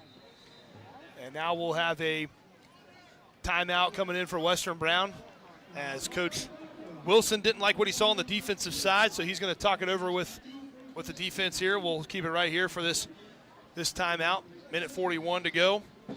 This could be a big stop. Western Brown, they use the timeout there, so they'll have 1 left if they can get a stop here. But again, their offense is kind of built for that under 2-minute style type of thing. We saw Burns boot one about 60 yards a little bit ago. So, but first things first, got to be able to get a stop here.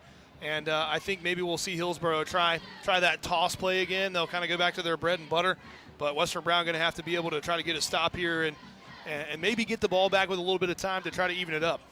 Yeah, they'd love to get the ball back here, whether it's on a turnover or turnover on downs, forcing a punt here, something like that. Coach Wilson just wants to make sure that they're ready for this 3rd down play. Last time we saw a 3rd down from Hillsboro, they threw the ball for the first time, and we saw the struggle with that. Spalding able to get in and apply that pressure. So we'll see what they elect to do here after the timeout. 1:41 to go. Hillsboro has the ball on the 6-yard line, 3rd down and 9. They lead 19-14 over Western Brown. 1 receiver out wide to the left. Multiple guys in the backfield, 1 out wide on the right as well. Goes in motion, they'll fake it. Now he's going to throw it. He's going to throw it. Hoxel has a step, and it's going to be complete behind the defense, and Hoxel's going to go to the house. No one's going to catch him, And just as we talk about maybe getting a stop, Hillsboro goes all the way down the field. A long play from the 6-yard line goes in for a touchdown as Hawksville got behind the defense, and a pretty nice little touch throw there from Dumpert, and they take it in. Big turn of events here. Now they lead 25-14. A really good throw from Dumpert, too, able to throw it high and let Hochstel run under that one, able to pull away at the last second from the defender and get free by about 1 or 2 steps, and he's clear after he catches it all the way to the house. So they're going to try the extra point here, try to make it 26-14 as Hochstel, we've seen it, he's got breakaway speed. Once he gets behind the defense, all he had to do was catch that thing, and no one was going to run him down. So Bronco offense ends in a turnover, ends in more points here for Hillsboro, and they're going to try to go for 2 after a couple of missed extra points. They're going to try to go for 2 here to make up the difference as Dumpert will go under center. Brown out wide to the right. They're going to hand it off up the middle, and the Broncos were able to knock him down. I don't think he quite got there, so they're going to mark it short. So the 2-point conversion is no good. So we'll call it 25-14, minute 28 to go. We'll take a break. We'll be right back on 99.5 The Edge. In this community, they call the fire department when the days go bad and they don't know what to do. There'll be a fan. What's one of our shows that our listeners love the most? Yeah, I got a couple things here to sell today. That's right. It's the Trash and Treasure Trading Post on C103, weekdays starting at 12:30 p.m. Oh, yes, I'm a private collector. Get your items on the air by calling 937-544-9722. You can also try out the mailbag items. It's $2 a day, $5 for 3 days. Mail your listings to P.O. Box 103, West Union, Ohio, 45693. Got a lot of other miscellaneous, too. And we'll help you turn your trash into treasure. Hillsboro puts 6 more on the board after the failed extra point. Big play by the Hillsboro offense. We talked about there in the timeout. You talked about the throw. That time they were able to connect. No pressure on Dumpert. He was able to find Hochstel, got behind the defense, and he takes it all the way in. That was a huge play for Hillsboro, all the way back from the 6-yard line. So a 94-yard touchdown pass there. As they're going to kick it off, Western Brown, same 2 men back deep to receive. Minute 28 to go. Western Brown will get the ball back as there's a line drive kick, another good-looking kick, and it'll go over Harmon's head and bounce through the back of the end zone. And it'll go back for a touchback. Western Brown will come out with the ball. Minute 28 to go. They do have 1 timeout. You're down by 11 now. You do get the ball back after halftime. Again, one of those things where it's kind of in the back of your head now. You got a couple of turnovers. You don't want to turn it over, but you got to try to be able to get down the field and give yourself a chance at some points. Definitely, yeah. They want to close out the half strong. This is plenty of time for them, a minute 28. Back when we were growing up, that seemed like that wasn't any time at all. The clock was going to run. People were huddling up, and now they can run the no huddle, that 2-minute offense, and get down the field pretty quick. So Sutton has Morgan in the backfield with him, 3 on his left, 1 on the right. He's rolling out to his left, wants to throw that way, squares his shoulders, and now throws it down the field and almost intercepted again. As number 9, Trey Captain, came down with the ball, but I think they're going to say he was out of bounds, and we do have a penalty flag back around the 20-yard line. Another athletic play there by Captain, but I think they're going to say he bobbled it around a little bit. I don't think he got his feet down in bounds. Yeah, he made a great line on the ball and got his hands on it, but again, just not able to come down with it in time.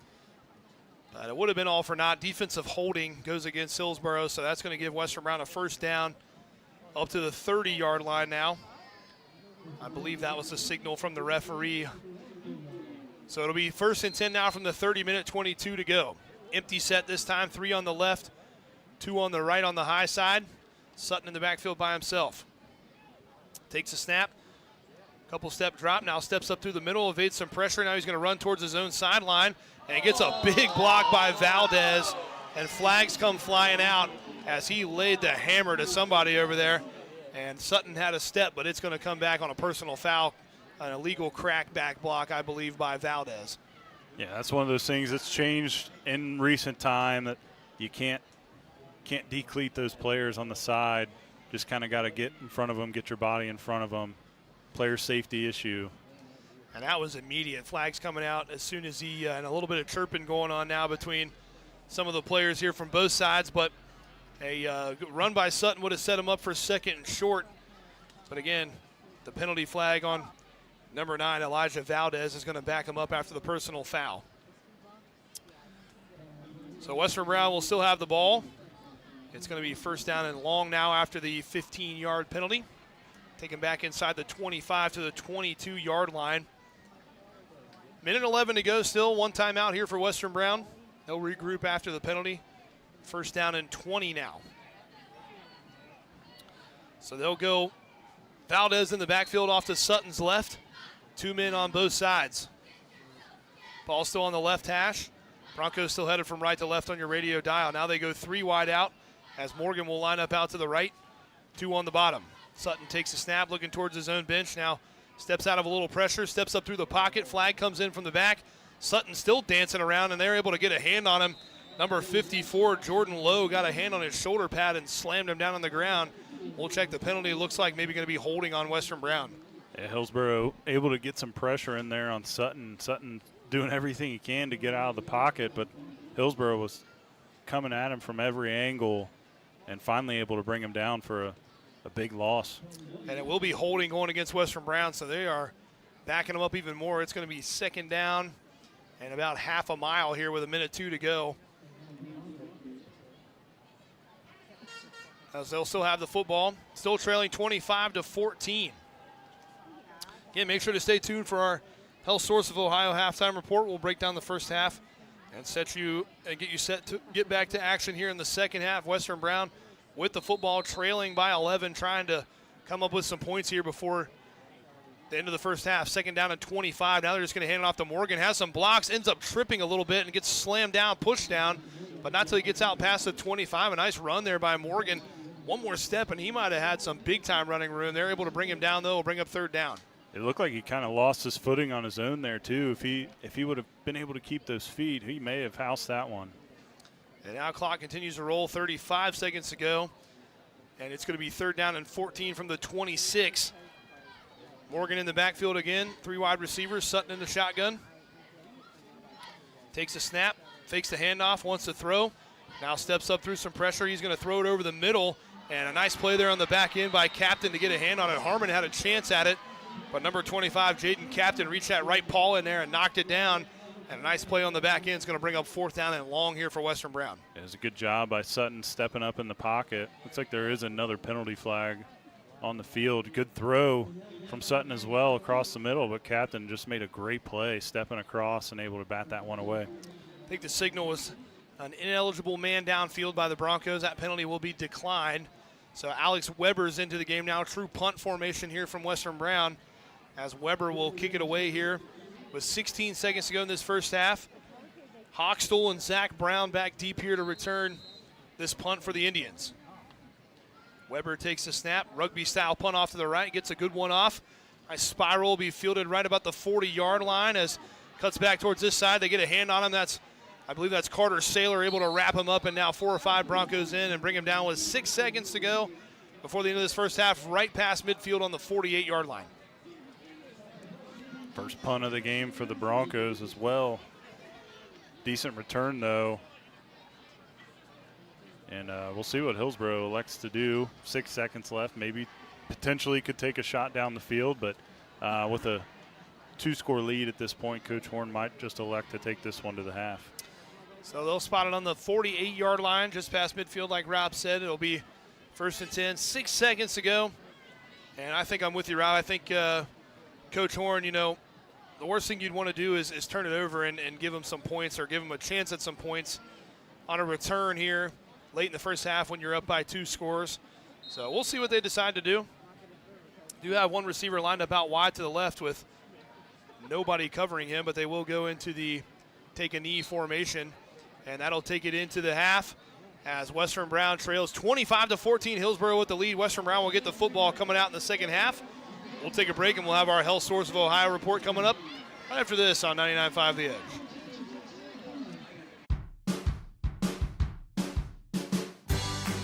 I wanted to prove to myself that I could go to college and get my degree.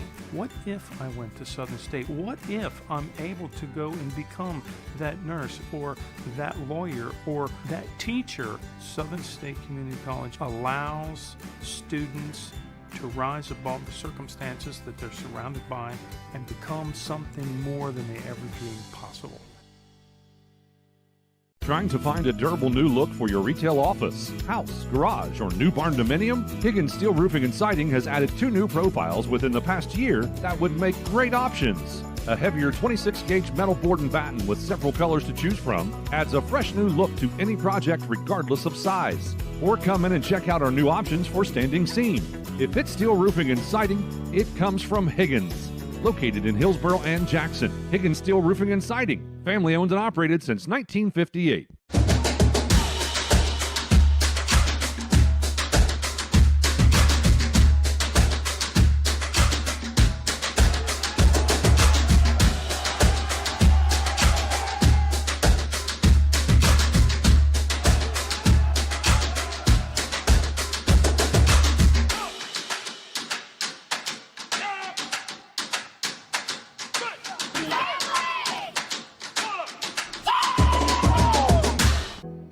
To get to know people as people, not just customers. That's very important to Mosier Furniture. Today, we were lucky enough to have 2 customers call us and brag about the fact that they loved their furniture and they're still loving it after a great number of years. We like to hear that. There's no doubt Mosier Furniture and Appliance has a lot of great customers, but we're always looking for more. Mosier Furniture and Appliance in West Union, Ohio. We're here whenever you need us. A game without a crowd is just a scrimmage. A performance without an audience is just a rehearsal. Without your presence, high school sports and the performing arts aren't possible. Ensure that these essential extracurricular activities continue to enrich the lives of students in Ohio. Purchase a ticket to your local high school's game or performance. This message presented by the OHSAA.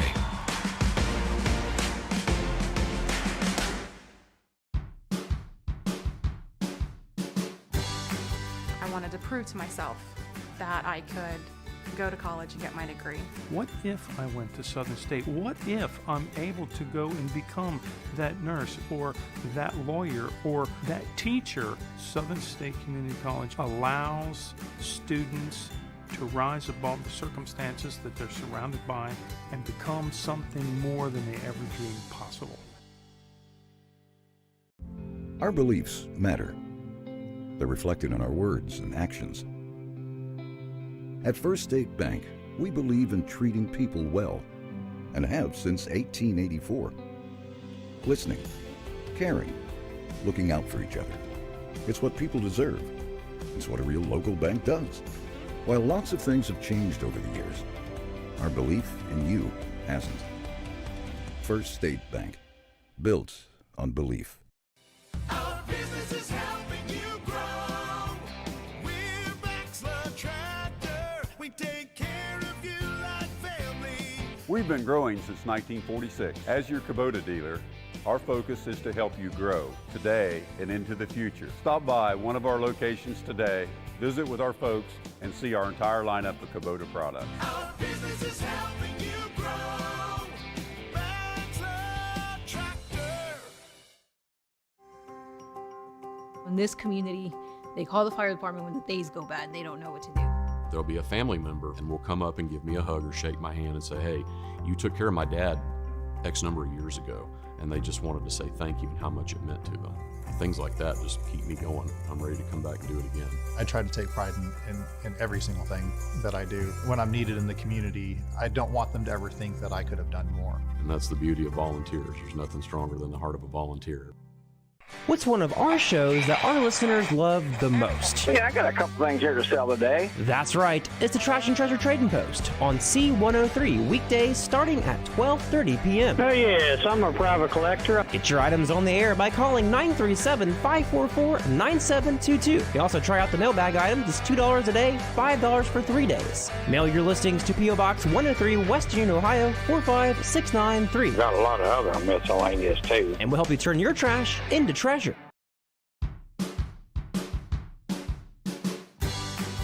wanted to prove to myself that I could go to college and get my degree. What if I went to Southern State? What if I'm able to go and become that nurse or that lawyer or that teacher? Southern State Community College allows students to rise above the circumstances that they're surrounded by and become something more than they ever dreamed possible. Trying to find a durable new look for your retail office, house, garage, or new barn dominium? Higgins Steel Roofing and Siding has added 2 new profiles within the past year that would make great options. A heavier 26-gauge metal board and batten with several colors to choose from adds a fresh new look to any project regardless of size. Or come in and check out our new options for standing seam. If it's steel roofing and siding, it comes from Higgins. Located in Hillsboro and Jackson, Higgins Steel Roofing and Siding. Family owned and operated since 1958.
Western Brown, and then a couple of really big plays for Hillsboro.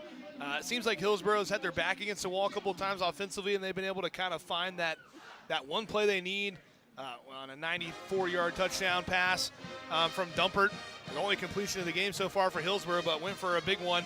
And Western Brown's just going to have to find a way to take care of the football, put some points on the board, and keep trying to get those stops on defense. They're doing a much better job on the run and being able to kind of stop that dive play for minimal gain. And I think that's what they're going to try to build on as they go into the second half here. But Western Brown has their work cut out for them again, just like last year at Hillsboro. Yeah, they really do. Playing from behind again. Not unmanageable, though. Only an 11-point lead right now for the Indians. But you talked about it, Greg. The turnovers were huge. They had the onside attempt that they recovered, but didn't travel that 10 yards before they touched it. So that gave Hillsboro some really good field position on one series also. Defense getting better, though, on that inside run. After that first big run from, I believe that was Burns up the middle for a big 48-yard touchdown, the inside's really shored up. Now they just got to get that edge contained, set a little bit better on Hochstuhl when they run that pitch play. And then that depth at safety got burned as well by Hochstuhl on that deep route right down the middle of the field. Too many big plays causing touchdowns for Hillsboro's offense, but we know what this team is capable of. They make a lot of adjustments at halftime depending on what the defense is doing. They have all the tools. They have the drone flying overhead, so they have all the camera angles and everything that they need to execute and make those adjustments at halftime. And Coach Osborne's definitely going to have them ready. They also had quite a few penalties, which we'll touch on in that first half too, a little bit of setbacks, but been able to spread the ball around. I've clocked them at 6 players other than Sutton have put their hands on the ball and contributed to this offense already. And they're also running the ball pretty effectively also. The offensive line's playing really well, giving protection and opening those running lanes on the ground. I was going to mention that offensive line did a really, really good job, especially in that first quarter. They give Sutton plenty of time to throw, created some running lanes for him and Morgan and a couple other guys as well. But kind of late in that second quarter there, it seemed like Hillsboro was able to get just a little bit more pressure, just enough pressure on Brady Sutton to make him a little uncomfortable and maybe kind of make a few of those misreads and some great plays on the back end. Captain's had a really nice game on that back end. Hochstuhl's a great athlete. We've seen him flying all over the field on both sides as well. So, you know, Hillsboro, you said it when we were talking there in the break, they look really good. They've got some really good athletes. They're big up front, and they've caused some problems here for the Broncos. But Western Brown will have the ball coming back out, so they'll have a chance to score first and cut into that 11-point lead. There's 4 minutes and 22 seconds to go at halftime here as the Western Brown band finishes up their performance, and the teams will be coming back out here momentarily as Hillsboro is already back out over to our left in the end zone. We'll take a short break, and we'll have some stats for you right after this on 99.5 The Edge. To get to know people as people, not just customers. That's very important to Mosier Furniture. Today, we were lucky enough to have 2 customers call us and brag about the fact that they loved their furniture and they're still loving it after a great number of years. We like to hear that. There's no doubt Mosier Furniture and Appliance has a lot of great customers, but we're always looking for more. Mosier Furniture and Appliance in West Union, Ohio. We're here whenever you need us. A game without a crowd is just a scrimmage. A performance without an audience is just a rehearsal. Without your presence, high school sports and the performing arts aren't possible. Ensure that these essential extracurricular activities continue to enrich the lives of students in Ohio. Purchase a ticket to your local high school's game or performance. This message presented by the OHSAA.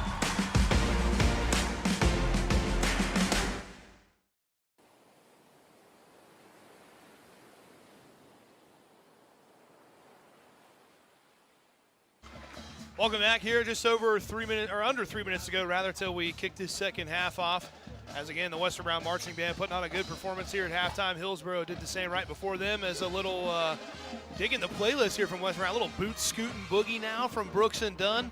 So new playlist this year for Western Brown. Again, always great marching band here at Western Brown as they go almost 100 strong, I believe, every year. So got a great band director and a great program. We'll give them a shout out at some point this season and go through all those names. But I'm going to hand it back over to Rob, and he's got some So first half stats tallied up for you here.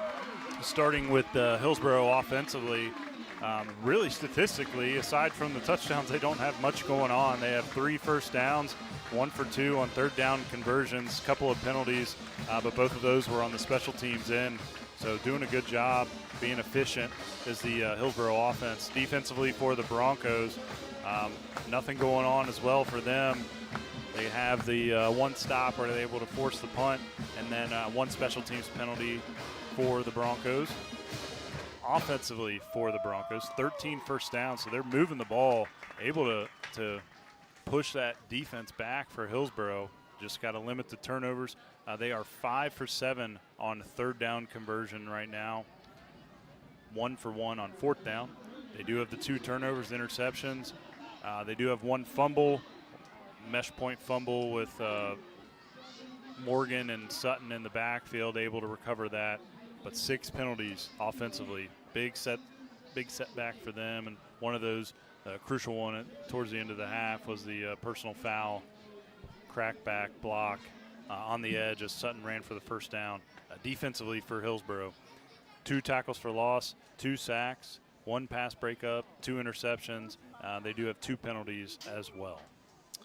So we're going to take some time here to go over the coaching staffs, cheerleaders, and administrative teams for both of the schools here tonight. Starting with Hillsboro, we said led by head coach Nathan Horn in his 3rd season. Assistant coaches are Cody Matthews, Ben Pence, Jason Fox, Jim Horn, Leon Smith, Heath Brown, and Jake Spurrell. And their administrative team, Superintendent Tim Davis, Principal Joe Turner, Athletic Director Brett Prince, and their athletic trainer is Nick Fight. And again, they are in that Frontier Athletic Conference. Cheerleaders are Chanel Captain, McKenna Dalton, Kendall Dean, Lillian Elliott, Miley Fridley, Riley Garrison, Riley Holland, Kendall Hudson, Kaylin Jones, Jaya Reed, Olivia Swackhammer, Natalie Tharp, and Savannah Treves. And their coaches are Amy Captain and Taylor Reed. Moving on over to the Western Brown side of things, head coach Nick Osborne in his 5th season. Assistant coaches are Cody Wilson, Jeremy Wheeler, Heath Simons, Tim Bean, Taver Mowry, Travis Taylor, Ryan Fulmer, Robbie Garvin, Dustin Dean, Aaron Chase, Dakota Luther, Tyler Tippis, and Jim White. Administrative team for Western Brown, Superintendent Mr. Reagan White, Athletic Director Tim Cook, Head Principal Heather Cooper, Assistant Principal and Assistant Athletic Director Jeff Herman, and their Athletic Secretary is Sharon Kinzel. Moving to the cheerleaders, Jillian Baird, Kaylee Clark, Jake Pride, Sierra Wilson, Aaliyah Carter, Brooklyn Ewing, Drew Fight, Aubrey Lineberger, Lucy Veason, Jenna Brown, Ashlyn Meese, Kira Roberts, and Kaylin Wagner. And their coaches are Cassidy Taylor and Tanya Carter. So a lot of people go into making these events possible, and all these athletic directors and administrative teams put hours upon hours of work into making these things happen. Big crowd again here tonight for both sides. Pretty much capacity crowd as we looked out the door there at halftime, and it was about a 300-yard line to get to the concession stand. So big crowd here on opening night. We're glad you're tuning in with us. As Hillsboro is back out on the field, they've been warming up for a few minutes. And Western Brown now coming back across the driveway behind us from the high school. They'll be coming back out on the field here momentarily. And again, Western Brown will have that ball to start the second half. Minute 40 to go. We'll take one last short break here, and we'll have second half action right after this on 99.5 The Edge.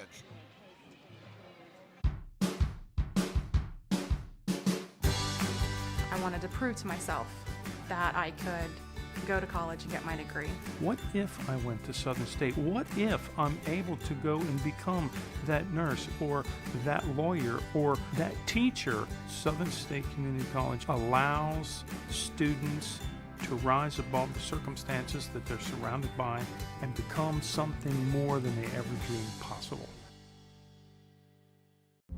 Our beliefs matter. They're reflected in our words and actions. At First State Bank, we believe in treating people well and have since 1884. Listening, caring, looking out for each other. It's what people deserve. It's what a real local bank does. While lots of things have changed over the years, our belief in you hasn't. First State Bank, built on belief. Our business is helping you grow.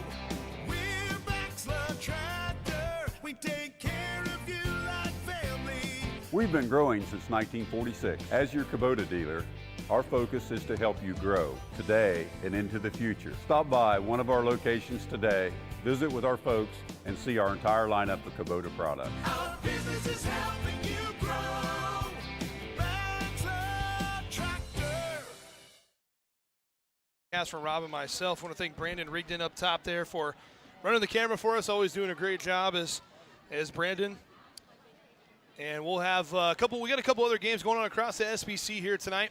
I'll hand it over to Rob. He's got a few halftime scores for you. We've got Madeira at Batavia, Huntington at East Clinton. Got some scores on some of them. So Monroe at Goshen. Monroe leads 21-0 at the half.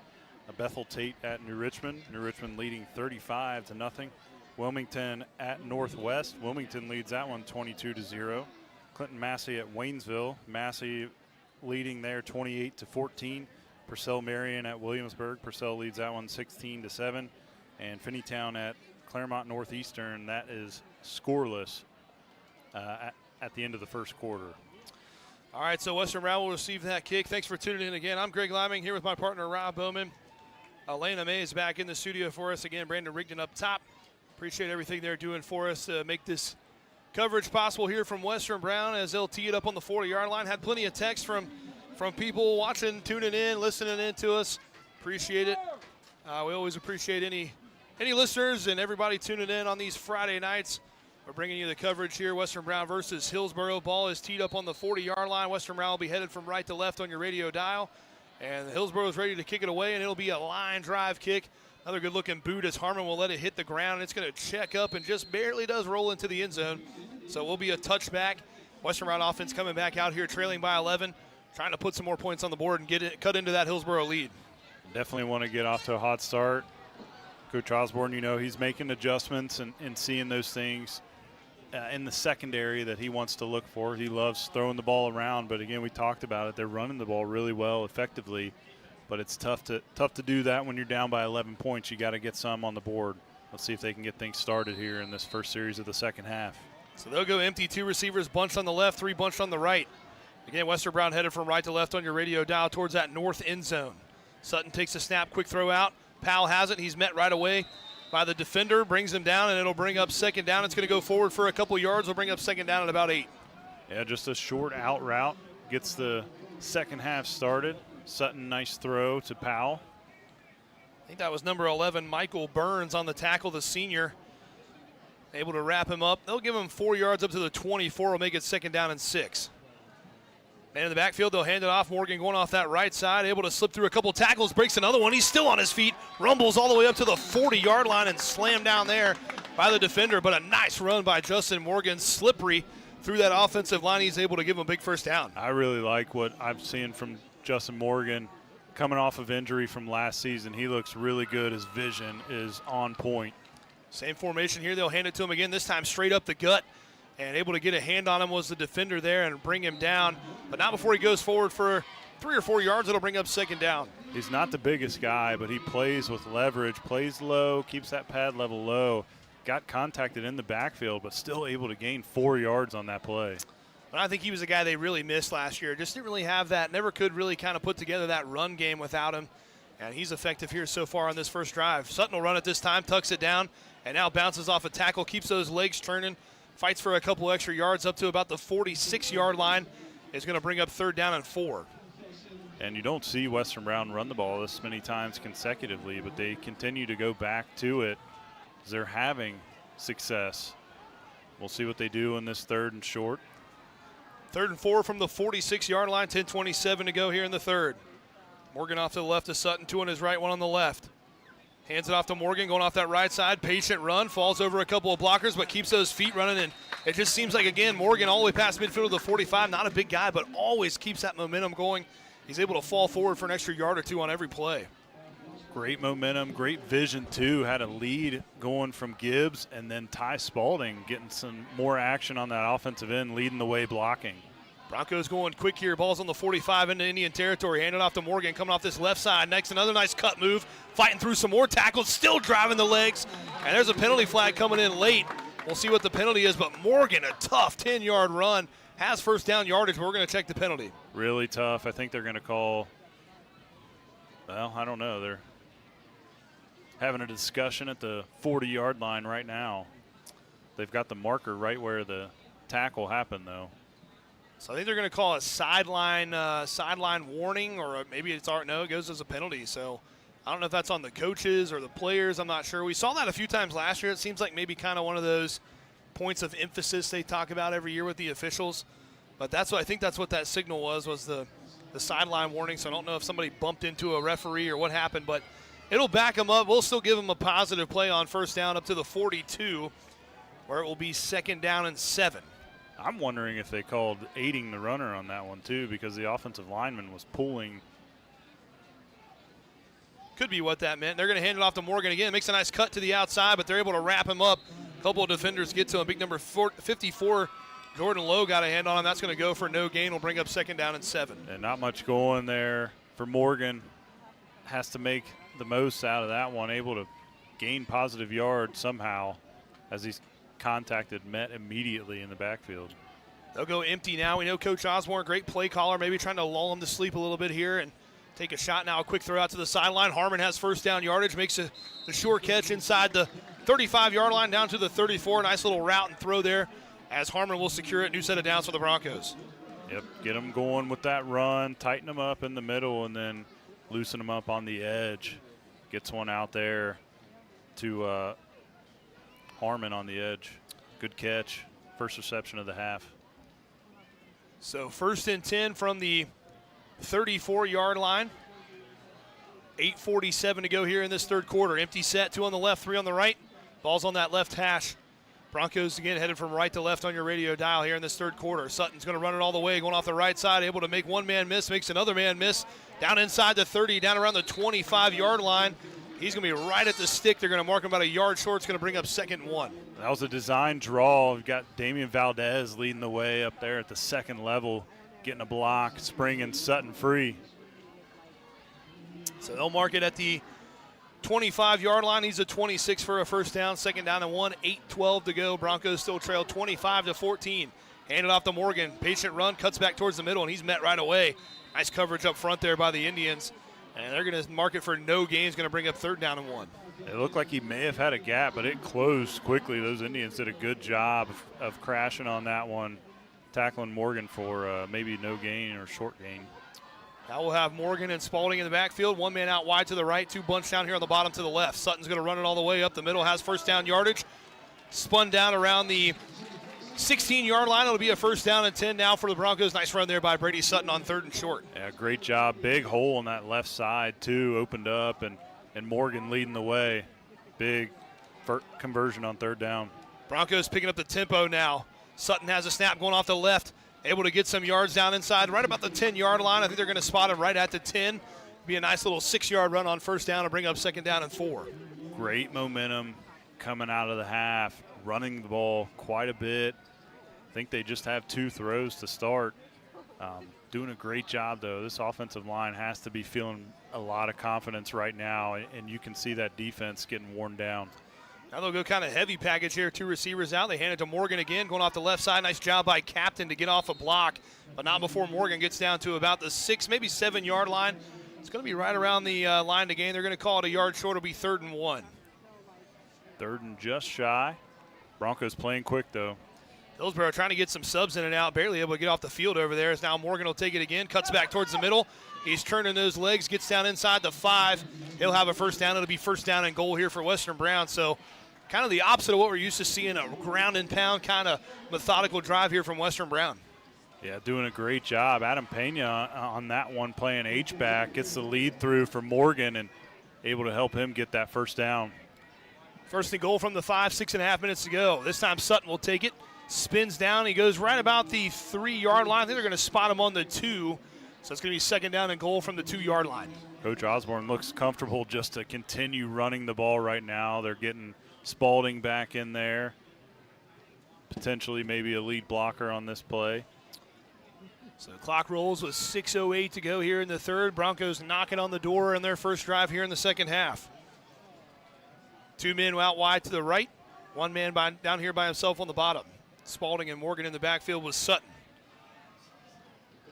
Sutton will take the shotgun snap, hands it to Morgan, goes off the left side, follows his blocks, and he goes in for a touchdown.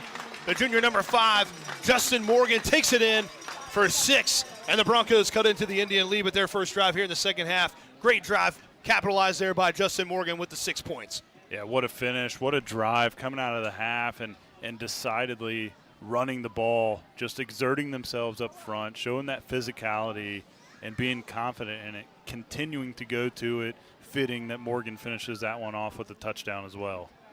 Cunningham on to kick the extra point, snaps good, holds down, end over end kick, and that will be good to make it a 4-point game now, 25-21. Western Brown still trails. 5:50 to go here in the third quarter. We'll take a break. Be right back on 99.5 The Edge and GoodGuysRadioTV.com. In this community, they call the fire department when the days go bad and they don't know what to do. There'll be a family member and will come up and give me a hug or shake my hand and say, hey, you took care of my dad X number of years ago. And they just wanted to say thank you and how much it meant to them. Things like that just keep me going. I'm ready to come back and do it again. I try to take pride in every single thing that I do. When I'm needed in the community, I don't want them to ever think that I could have done more. And that's the beauty of volunteers. There's nothing stronger than the heart of a volunteer.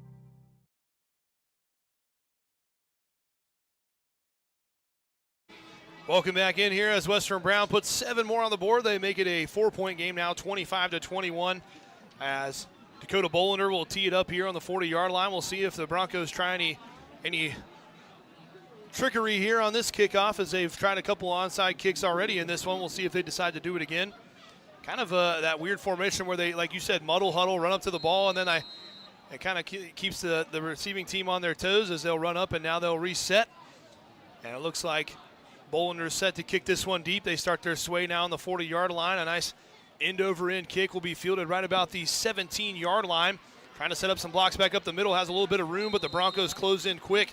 But a nice return out to the 34-yard line, where the Hillsboro offense will take over for their first possession here in the second half. What a statement drive that was for Western Brown coming out of the half. Choose to throw it on the first play, but then they continually go back to the run. Converted 5 first downs, 3 for 3 on third down on that drive as well, and punch it in at the end with the run. Huge momentum boost for them, and this defense has to be feeling some juice after that.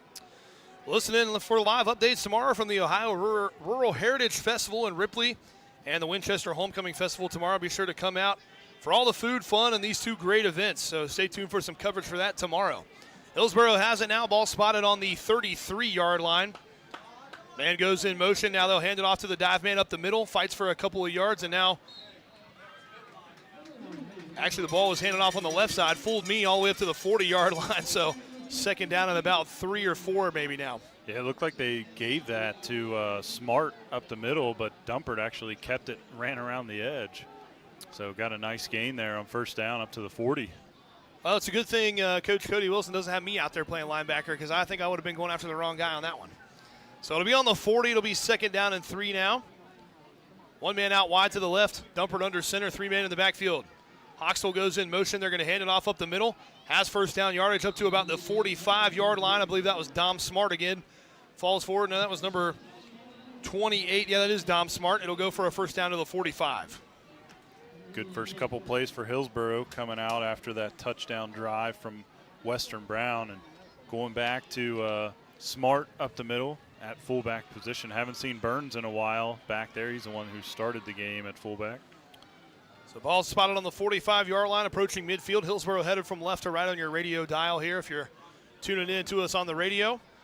Man goes in motion. They'll hand it off coming back this way. Has some room, and he's going to go through Hoxtell, and they're able to get a hand on him and save a touchdown, as he almost broke that one for another one. That was Zayd Nichols. Was able to drag him down, but not before a big first down run. That'll move the chains again for the Indians. And that's that counter play that they went to early, and I think that was the first play of the game that they ran back to Hoxtell on the right side. They've had great success with that so far tonight.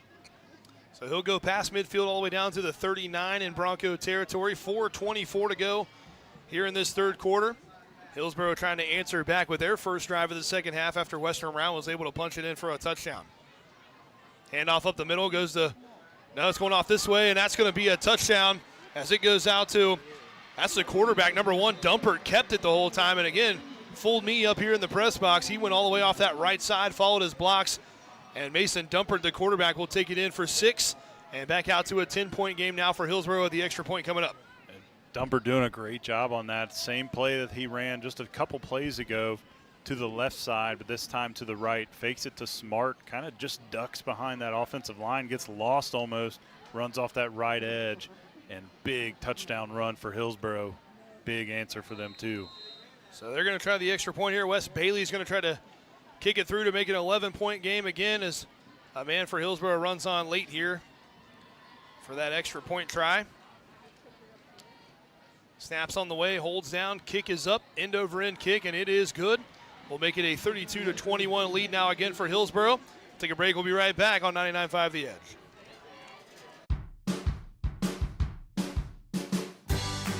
I wanted to prove to myself that I could go to college and get my degree. What if I went to Southern State? What if I'm able to go and become that nurse or that lawyer or that teacher? Southern State Community College allows students to rise above the circumstances that they're surrounded by and become something more than they ever dreamed possible.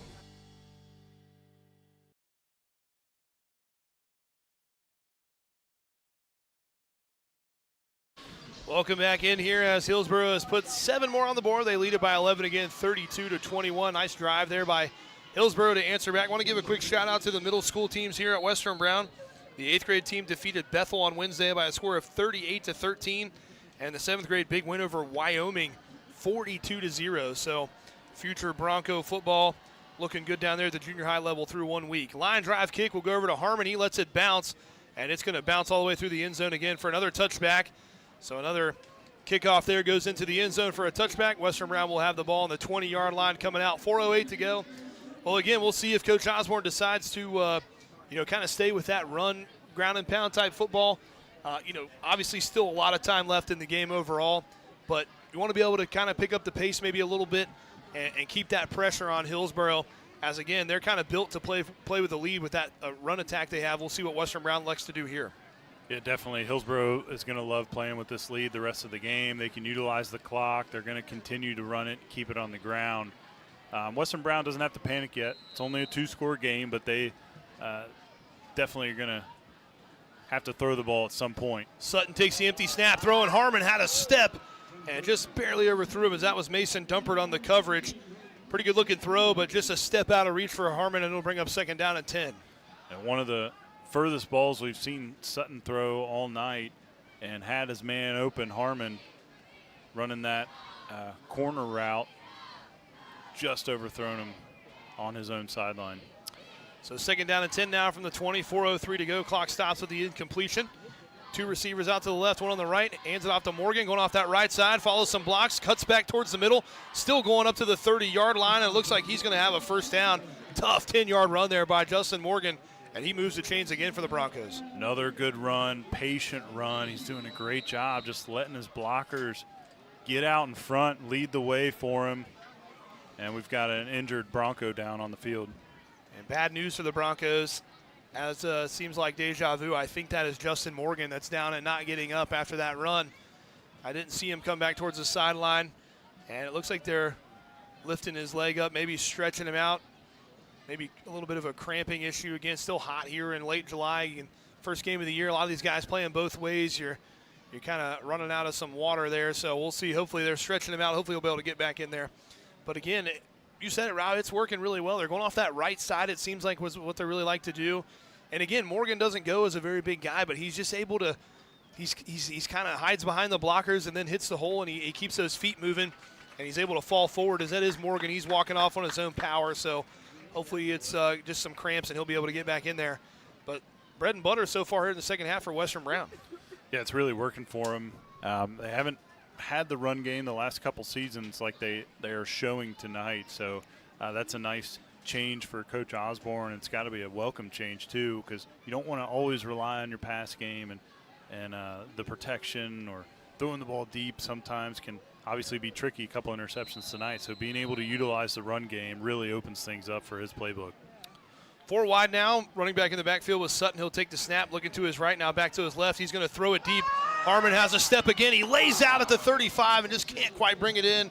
Pretty good looking throw, just again, barely out of reach for Harmon as he's close to taking the top off of this one, but it'll fall incomplete. It'll bring up second down and 10. Harmon's showing that breakaway speed. This time he runs a post route right down the middle and just out of reach. Had stretched out for that one, got his fingertips to it, but a little bit out of range for him. I feel like as a receiver, the worst part about those is when it goes incomplete, you got to make the jog back to the line of scrimmage for the next play. Kind of a little bit of a double run there. It'll be empty this time, 3 on the left, 2 on the right. Ball's on the right hash. Sutton takes a snap, looking to his left. Wants to throw, now steps up through the pocket. Now he's going to run it back towards Hillsboro's sideline, trying to get to the edge. He's able to step through a tackle up to the 40-yard line, and he's pushed out of bounds right there about the 40. And that's going to be just short of the first down. It's going to bring up third down and short. And that trips down here to the close side, the bench side for the Broncos, really opened things up for Sutton to run the ball onto the right side. Offensive line, good protection there, and a lane opened up. Sutton able to run, trot for a big gain on second down. And now it looks like Coach Osborne's going to take a timeout over on the talk things over on the offensive side. 3:33 to go here in this third quarter. Western Brown has the football. It'll be third down and 1 from the 40-yard line. Well, next up for these two teams, as they finish this one up here in week 1, Western Brown will travel on the road to Washington Courthouse next week, and Hillsboro will stay in the Southern Buckeye back-to-back road games to start the season. They'll travel to Goshen for their second game of the season. So both of these teams kind of trading conferences right now in this first half of the season. But, 3:33 to go here in the third. Western Brown uses their first timeout, so they'll have a couple of those left. It just seems like Western Brown is kind of finding their rhythm here in the offensive side. I think it's just going to come down to either getting a turnover or a big stop on defense is what's going to put them over the edge. Maybe they try another onside kick, but they're going to need something to kind of bounce in their favor to make up this deficit. Definitely, you gotta think that Coach Wilson's going to try to come up with something on the defensive end to force a turnover on downs, get the ball back to this offense, give them a chance because they look really good coming out of the half. One man in the backfield, 2 wide receivers out on the left. Sutton in the shotgun, 1 man up high on the right. Sutton takes the snap on the 35. It's a run all the way, going up the middle. Gets enough for first down yardage, still fighting all the way up to almost the 45-yard line. Spot him at the 44. It'll move the chains for Western Brown. Tough run there by Brady Sutton on third down. That's the 7th first down now of the half and the 4th third down conversion for this Bronco offense so far in the half as well. And after that run, Brady Sutton a little gimpy as well. Kind of looks like he's maybe locking up a little bit too out there. So this early season heat getting to these Broncos a little bit here in this third quarter. 3:11 to go. 3 on the left, 1 on the right. Man goes in motion. Valdez out of the backfield. Quick throw. Has it complete to Spalding. Makes one man miss. Past the 45. Down to the 40. All the way inside the 35. Rolls over a couple of tacklers. Down inside the 35 to the 34-yard line. Nice little throw and run after catch there by Ty Spalding. Great play call from Coach Osborne. They had number 9, Elijah Valdez, running in motion. Looked like they were going to throw the screen to him, and then they go back to the same side. Got the defense kind of shifting that way. Spalding runs a slant route, takes it for a big gain. Sutton takes a shotgun snap. This time he'll hand it off. Valdez goes up the middle, following some blocks. Pushes the pile up inside the 30 now, down to the 29-yard line. It's going to bring up second down. It looks to be about 6. And new runner there. Valdez played a little bit in the backfield so far, but everything he's done to this point has been kind of motion out, try to get a bubble screen or something like that. We do have another Bronco injured down on the field. Somebody over on that far side, and I think that's Ty Spalding. I think it's the same thing. I think he's cramping up as they grab that right leg and pointing those toes up towards the sky. And again, maybe a little bit of dehydration kicking in here for these guys as, again, you work your way up to the season, you practice, you prep and everything, but nothing can really prepare you for that first week. And, again, they're stretching him out over there. Hopefully he'll be all right. But the offense is still humming here. Still 2.5 minutes to go in the third. Got to come away with some points here. And then, like you said, Coach Wilson figure something out on that defensive side. Maybe run some extra people in there and try to create some of those tackle for loss type situations where they can get off the field as Spalding trots off on his own power. So that's a good sign. Yeah, Spalding jogs off and seems to be okay. Just has a little bit of a limp, but he's getting some fluids right now in him. Yeah, you got to think at this point in the game, Coach Horn's only going to throw it if it's completely necessary. So I think Coach Wilson's going to try to crowd that box and force the hand. and get a turnover or a stop on downs. Well, good news for the Broncos. Justin Morgan trots back out there. So after a few minutes over here on the sideline, getting a little water, getting stretched out, he's back out there. Same formation here, one up high on the right, two down here on the left. Ball's on the right hash. Sutton takes the snap. He'll hand it to Morgan, going up the middle. Able to get a hand on him. They drag him down right around the 25-yard line. That's going to bring up third down. It looks to be about 2. This offensive line really physical up front. Evan Allen getting a nice block there on the edge. Morgan, again, another great run. His first touch after coming up a little bit slow with those cramps. They'll hand it to Morgan again, going off that right side. He fights forward for a couple yards, and I don't think he's got it. They're going to mark him for a very short gain. It's going to bring up 4th down and 1 with 1:55 to go here in the third. Yeah, and you know, obviously at this point, Coach Osborne's going to go for it, especially on this end of the field, with it only being 4th and very short. Same formation here from the Broncos. Ball still over on that right side. Sutton's going to run it and slips out of a tackle, fighting for some yards, pushes the pile, and it's going to be close. And the initial contact would have had him in the backfield, but he does a nice job keeping those feet going, fights through the tackles and moves the chain. What a tough run by the senior quarterback. Hillsboro able to get in there very quick. I think that was Colin Swackhammer with the initial contact, but he went high on Sutton. Sutton able to just kind of brush him off there and go forward for the first down. Same formation again here for Western Brown. 1:20 to go here in the third. Takes the snap, hands it off. Now fakes the handoff. Now is going to throw a little bit behind Harmon, but he makes a nice spin around catch inside the 10-yard line down to the 9. First down and goal here for the Broncos. Nice catch there by Harmon on the outside. Great catch. Had to catch it at the knees, slightly behind him, but able to bring it in and get the first down inside the 10 now. And now they'll take the snap. Morgan goes off the right side, bounces around off a couple maybe of his own linemen. Goes down right around the 6-yard line. It'll bring up 2nd down and goal with just a minute to go here in the third. Yeah, not much going there for the offense, but still positive yards. Spalding checking back in the game. Good to see. So now they'll go Spalding back in there with Morgan in the backfield. 2 receivers out high on the right. Harmon down here on the left by himself. Now the Hillsboro defense shifts over. Nobody covered Lucas Powell there for a second and realized that they ran over there real quick. Now fakes a handoff. Sutton tries to throw it, has it complete. Ty Spalding goes in for his 2nd touchdown of the night. Pressure in his face. Brady Sutton stood tall in the pocket. Got it to Ty Spalding. He punches it in for 6. And that was the decider right there. I think Sutton potentially could have run that if that defender would have stayed on Spalding, but left him wide open, just tosses it right over the top, reels it in for 6. Didn't have a lot on the throw, kind of just a little lollipop throw over top of the defender, but got it to him and got it in the end zone. Now Cunningham's extra points up and good. Back to a 32-28 ball game now here. Still in favor of Hillsboro. 31 seconds to go in the third. We'll take a break. Be right back on 99.5 The Edge and Good Guys Radio TV. Trying to find a durable new look for your retail office, house, garage, or new barn dominium? Higgins Steel Roofing and Siding has added 2 new profiles within the past year that would make great options. A heavier 26-gauge metal board and batten with several colors to choose from adds a fresh new look to any project regardless of size. Or come in and check out our new options for standing seam. If it's steel roofing and siding, it comes from Higgins. Located in Hillsboro and Jackson, Higgins Steel Roofing and Siding. Family owned and operated since 1958.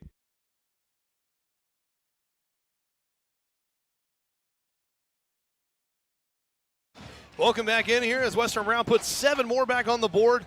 Make it back to a 4-point game now, 32-28 in favor of Hillsboro.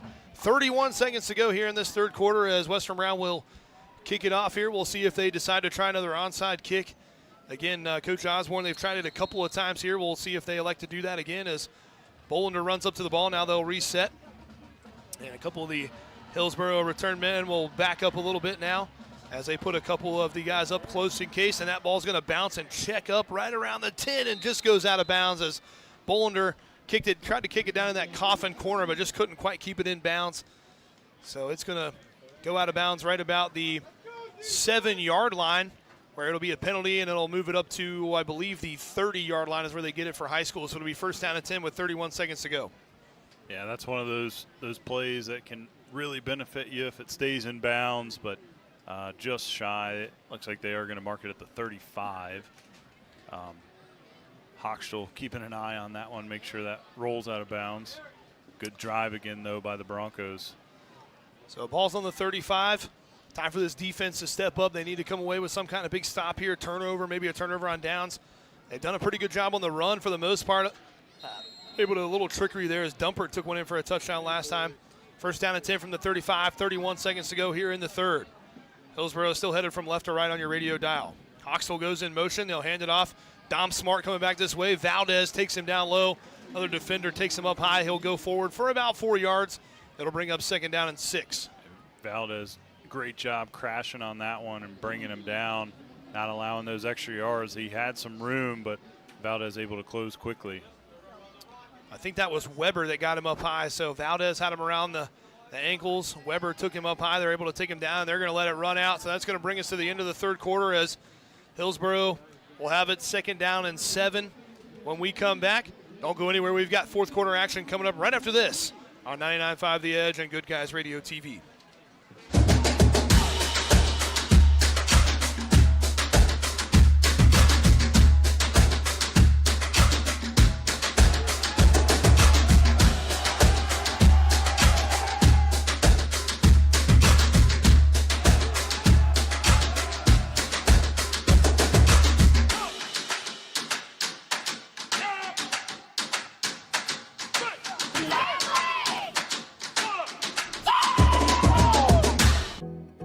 Get to know people as people, not just customers. That's very important to Mosier Furniture.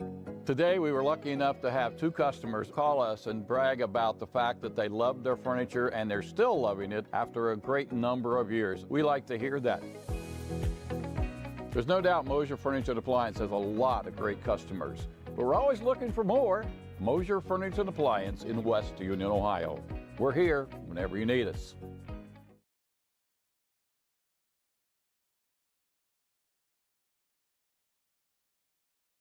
Welcome back in here where Hillsboro has the ball. They lead 32-28 over Western Brown as we start the fourth quarter.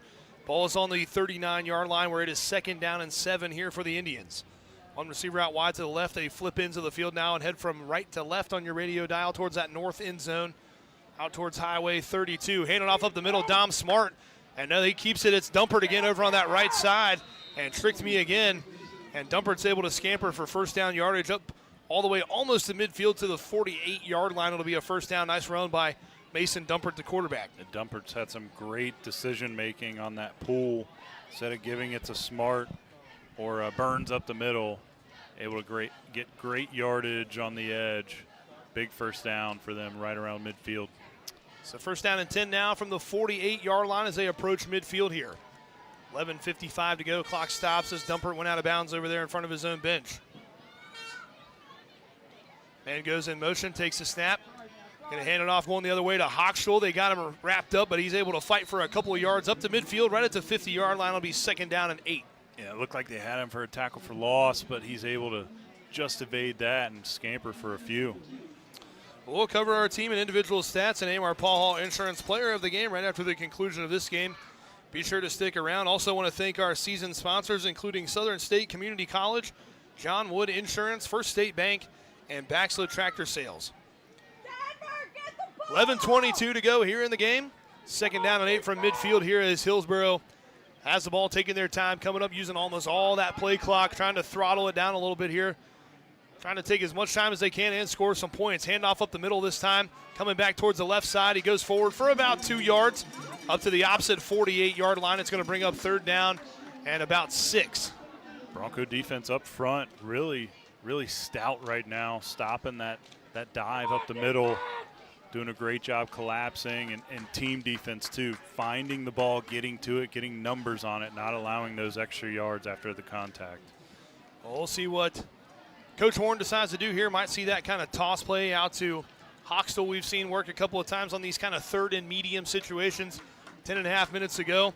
This time bunch formation, no receivers lined up out wide as Hoxtell will go in motion, and they go off this way, and a big play in the backfield as one of the Broncos, that was number 22, I believe it was, got through there, Denver Ballou, and took him down for a big loss, and that is a huge third down play for this Bronco defense, and that's going to force a punt.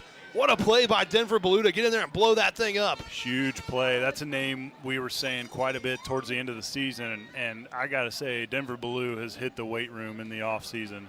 He's looking quite a bit bigger, taller, faster, made a great play on third down to give his offense a chance here. It was almost like the center of the guard just didn't stand up quite fast enough, and he went right past him. Got into the backfield as now they'll punt it away. Here's another spiral punt, and it's going to go all the way down and be fielded right about, and now it's on the ground, and the ball comes out, and a tough break for Western Brown as Justin Morgan can't handle it, and Hillsboro falls on it, and another mistake here by Western Brown sets Hillsboro up, knocking on the door right at the 10-yard line. Tough break for Western Brown after the big stop on defense. Really tough break for Western there as they get a chance. Defense comes up with a huge stop in the fourth quarter and just unable to come up with that sky-high punt spiral coming down. Morgan just not able to reel it in.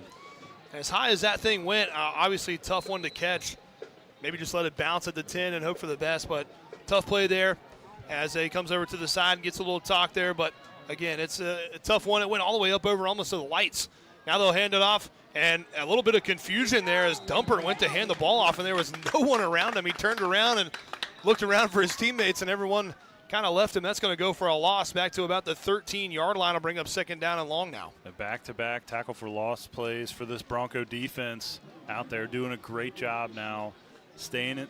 Coach Osborne talked about it too in the presser before. Staying disciplined, staying in your lanes, maintaining that defensive discipline.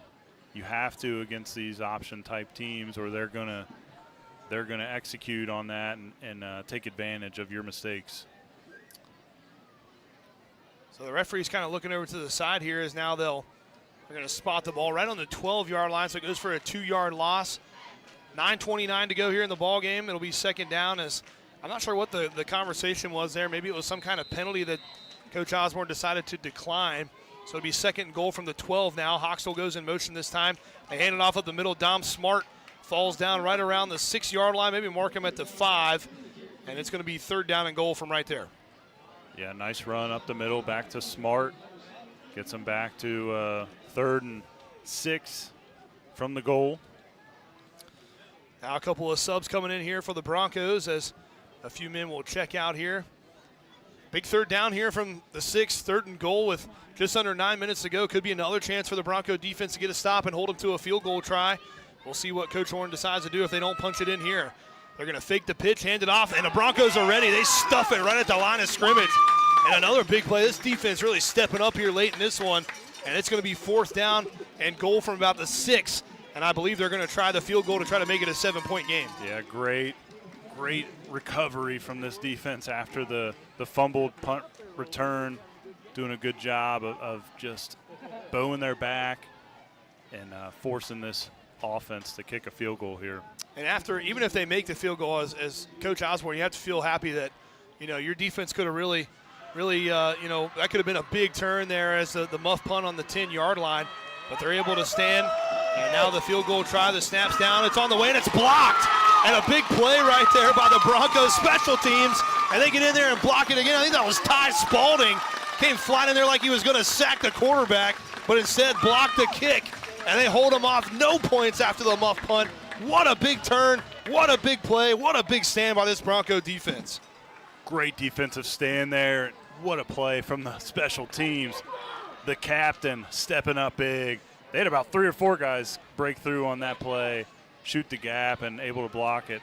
Huge defensive stand, great special teams play. Get your offense the ball back. Let's see what they can do here. You said, I think Spalding blocked that one with his chest plate. He was all the way through there before the kicker could even touch the ball. So it's on the 10-yard line. It'll be first down and 10. Broncos have to go 90 yards, 7:59 to go. And we talk about with Coach Osborne that little bit of kind of growing up, some of these kids getting a little older, that defense right there, really able to stand tall and come up with a big stop. Maybe something they weren't able to do a year ago. They do here tonight. Got to try to turn it into some points. Hand off to Morgan, bounces off a tackle, goes up for maybe a yard or two. He'll mark him for about a yard. Is going to bring up second down and 9. Kind of got lost in the shuffle, tried to go outside, had to go back towards the middle, but still able to make something out of it, gain a couple yards there. We continue to see them run the ball here. They do have plenty of time, only a 4-point ball game right now. So Western Brown has it now. They'll mark it for a 2-yard gain up to the 12. It'll be second down and 8 now.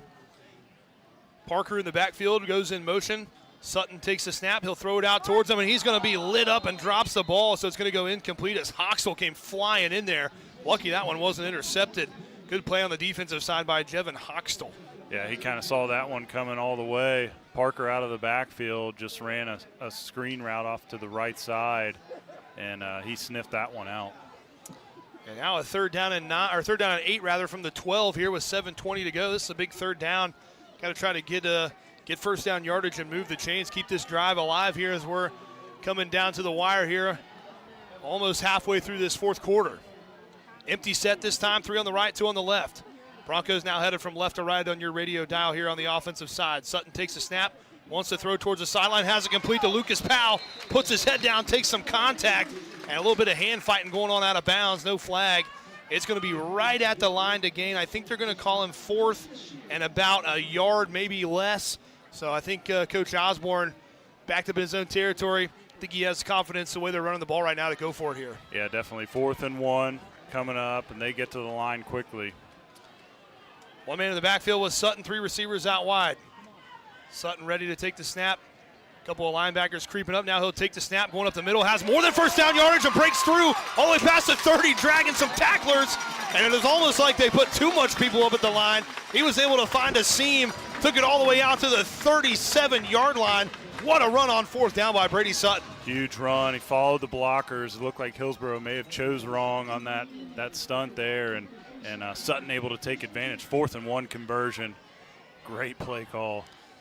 Just under 7 minutes to go in the ball game now. 2 receivers out wide to the right, 2 men in the backfield with Sutton.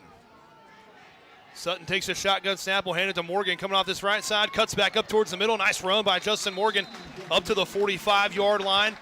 And again, some physicality going on here as Spalding and Captain getting into it a little bit, finishing out that block. This will be your 2nd down and 2 here. And Morgan, again, the vision there, decides to cut that one back up inside, able to get a big gain on that first down play. Handed to Morgan again, coming back off that right side. He falls forward. He's going to be close to first down yardage.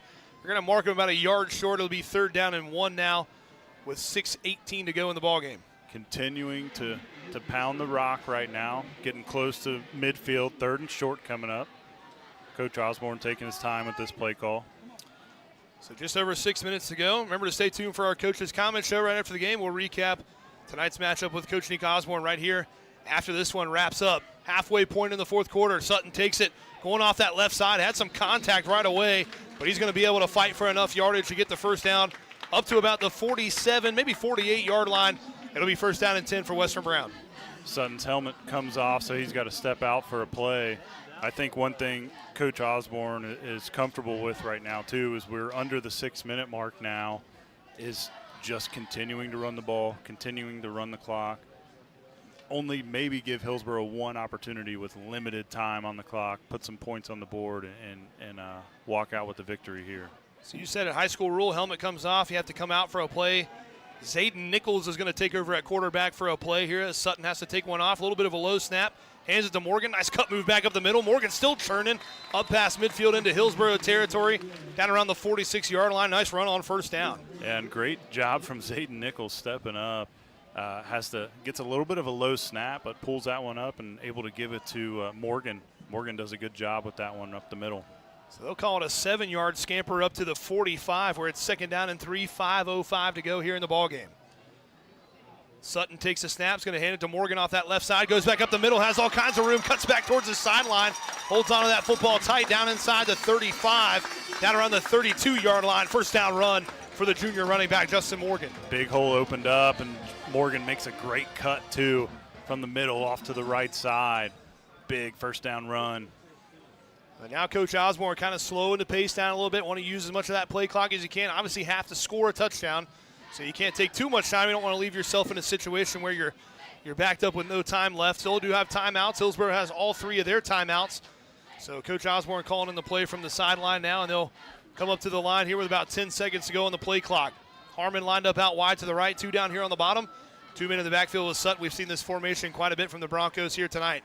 Hand it to Morgan off that right side, bounces off a tackle, makes another man miss inside. Nice cut move. Morgan still going, down inside the 10, driving into the goal line, reaches the ball out, and no signal yet. He's in for the touchdown. What a run by Justin Morgan. fought through 3 or 4 tacklers, punches it in for 6, and Western Brown takes the lead. The physicality in that run, Morgan able to break through. Man, he showed the wheels too, finishing that one, and had to show all that strength. Fighting through cramps in this ball game, able to stretch that one over the goal line. Made a great move in the middle to make Captain miss. Nice cut move back towards the middle, and then able to finish it off. Reached the ball out, took all of his frame to reach it out over the goal line, punch it in. Broncos take the lead. They try to tack on the extra point now to make it a 3-point game. Cunningham's kicks on the way, low line drive, and it is good. That'll make it a 35-32 lead now in favor of Western Brown. We'll take a break. Don't go anywhere. We're going to have the end of this one right here on 99.5 The Edge. A game without a crowd is just a scrimmage. A performance without an audience is just a rehearsal. Without your presence, high school sports and the performing arts aren't possible. Ensure that these essential extracurricular activities continue to enrich the lives of students in Ohio. Purchase a ticket to your local high school's game or performance. This message presented by the OHSAA.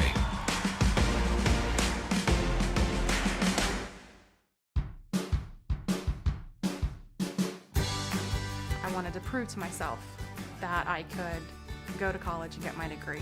What if I went to Southern State? What if I'm able to go and become that nurse or that lawyer or that teacher? Southern State Community College allows students to rise above the circumstances that they're surrounded by and become something more than they ever dreamed possible. Now they'll run up here and back up. They'll set it up for the regular kickoff with 4:15 to go. Ball's on the 40. They start their sway. Bollinger kicks it. Line drive kick will go over the head of Hochstel.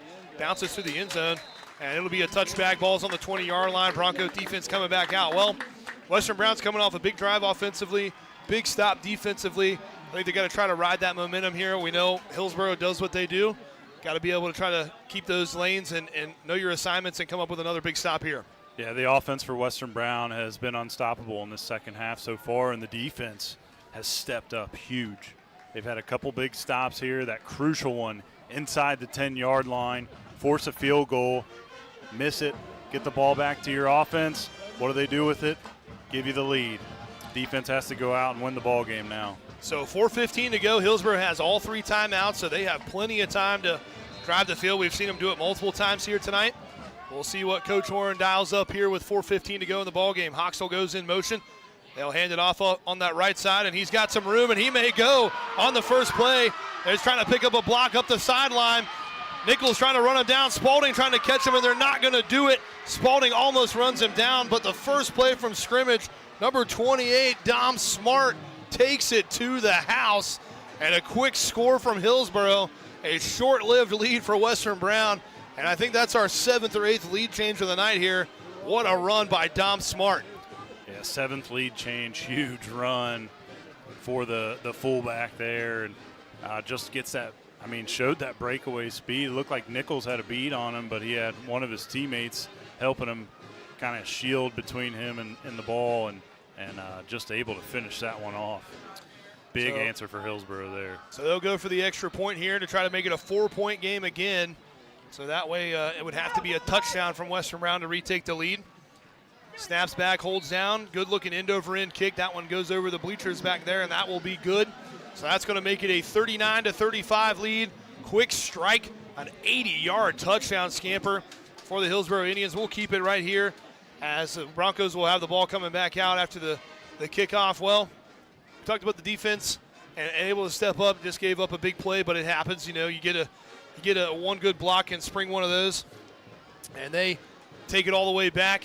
And Western Brown, I guess the silver lining here is you got a lot of time with 2 timeouts left, so you can kind of maybe methodical your way down the field if that run game continues to go the way it goes, and maybe have a chance to score with not a lot of time left. But the big if is, can you punch it in the end zone? We'll see if they stick with that run here. I think they will. Yeah, and they're definitely in that time range where they have plenty of time. They can run the ball if they need to down the field like they have been, utilize all that clock and get down there. But they still have been able to throw the ball too for most of the ball game. So all options available. Coach Osborne, I think, going to continue to run the ball, though, with the success that they've had, especially in the second half. So Bailey has it teed up on the 40-yard line as he'll kick it away for the Indians. Line drive kick will bounce around the 5, and Harmon's going to let it smartly roll into the end zone. And it'll be a touchback, so they'll have it on the 20-yard line with 4:02 to go. 2 of their 3 timeouts remaining, and we'll see what they're able to do here as they'll have it with 4:02 to go. And again, I think like you said, it's kind of one of those things, if it ain't broke, don't fix it. They've been running the ball really successfully. Offensive line doing a good job. Spalding's been in there on some big blocks, and we'll see if they keep that train rolling down the field and try to punch it in with maybe not a lot of time left for Hillsboro to answer back. And you can see that it's wearing on this defense too. They are tired. So Sutton in the shotgun, 3 receivers out wide. He'll hand it to Morgan, back up the middle, cuts back towards the middle, bounces off a couple of tacklers, goes up about the 24-yard line, and it'll be second down here after that tough first down run from Justin Morgan. Yeah, good run though to get this drive started. Moving forward around the 25-yard line. And so again, just wearing this defense down with the run game. So they'll call it second down and 6, just outside the 20, just short of the 25-yard line here. 3:33 to go in the ball game. Hand off to Morgan again, bounces back towards the middle, puts his head down, gets pushed down, and we got a couple more players tangled up, and it's getting a little chippy here. No flags on the play, just kind of letting it go up to the 29-yard line where it'll be third down and 1. Yeah, things are getting a little physical out there, a little extracurricular, but it's within the rules right now. So, same formation here from Western Brown. Sutton takes the snap, going to go off that left side, goes up the middle, fights for some yardage, gets knocked forward there about the 36, maybe 35.5-yard line. Will be a first down. Nice run there by Brady Sutton. Another good third down conversion for this team as it trickles under 3 minutes with that play. So it'll be first down and 10 from the 29-yard line, or from the 29-yard line past the 35-yard line. Morgan has it. Nice little patient run off the left side. Goes all the way up to the, you're going to spot him right about the 40-yard line. Is going to bring up second down and 6. That's a great thing about having a running back like that, too. The play is designed to go kind of outside on the tackle there, and he's able to see that hole open up to the inside off the guard, take it forward for a few. Take the snap, hand off to Morgan. Metz bounces off a tackle. Tough run there by Morgan again as they're able to clean it up, but not before he goes forward for about 4 more. Is going to bring up third down and 3. Morgan taking a lot of this workload late in this ball game. And now they'll spot it on the 43-yard line as they'll take a, looks like Hillsboro's going to take a timeout and try to get that defense a breather. Well, Coach Osborne just kind of, keeps licking that lollipop with that run. He's able to, it seems like Morgan, again, even though he gets wrapped up or gets that initial contact, he fights for an extra yard or 2 or 3 almost every single play. And it's just been able to sustain some drives. And Hillsboro looks a little bit on their heels right now.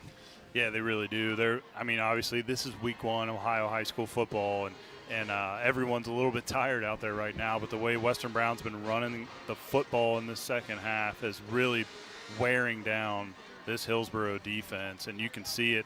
Tried to take a sub there. Western Brown was getting ready to snap the ball and potentially get a penalty, 12 men on the field, but Coach Horn instinctively takes the timeout there.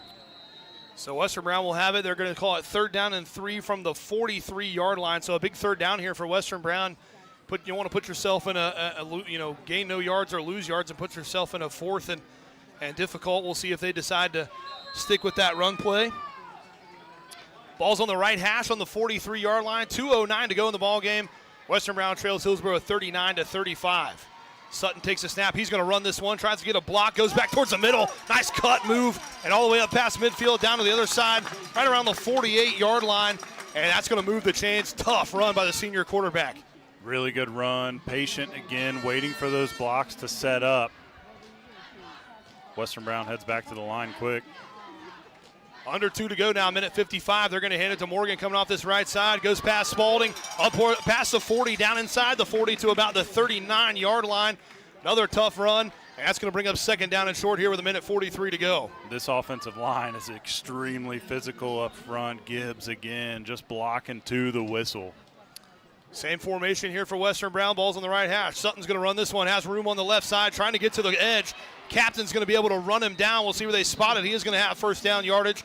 So Captain able to save the touchdown or a big play, but able to move the chains up to the past the 35-yard line. First down and 10. Yeah, they go away from that read to Morgan, and Sutton just keeps that one off to the left edge. Hands it off again. Morgan coming right side, follows some blocks, gets popped hard. Takes a big shot down around the 26, 27-yard line, but they're gonna mark him second down at about 5. Tough run. Continuing to move the rock. We're approaching 1 minute now left in the ball game. And Western Brown just really trying to be methodical, trying to finagle their way down the field here and put themselves in a chance to win this game. Minute 3 now, they have to spend a timeout, but it's going to come down to the wire here. And at some point, they're at the 27-yard line. You're going to have to start maybe taking some shots, throwing the ball here soon with only a minute 3 to go. But Coach Osborne, obviously, he's got the full playbook open still with a timeout or 2 timeouts left. Maybe Hillsboro took another timeout there. So 2 timeouts left. You can use the sideline. The whole playbook's open here for Western Brown. Yeah, Hillsboro's down to 1 timeout now. Still 2 timeouts for the Broncos. And where they're at on the field, they have plenty of time to continue to run the ball if they want to. But, again, that playbook wide open here with right around a minute left in the ball game. So minute 3 to go. 2 timeouts for Western Brown, 1 for Hillsboro. It'll be second down and 5 from the 28. Oh, just a reminder, 99.5 The Edge is your home for the Cincinnati Bengals. The regular season kicks off Sunday, September 8th. Listen as Joe Burrow and the Bengals host the New England Patriots. Pre-game coverage will begin at 11:30 with the kickoff set for 1 p.m. Bengals football right around the corner here. Late August 23rd here at Western Brown High School. They're trying to come back and win this thing here late. Hand it to Morgan. Patient run off the left side. Falls forward inside the 25-yard line. Down to about the 24. He's going to be just short. It's going to be third down and 1 now as the clock goes under a minute. And another patient run from Morgan off the left side that time. Sutton takes the snap. He's going to run it this time. Met immediately and is maybe pushed backwards. I'm not sure he got the first down. He's going to be right at it. And they're going to say he moved it, so he fought for an extra yard or 2, so the clock will stop momentarily as they move the chains with 42 seconds. And that's the 4th third down conversion in this quarter.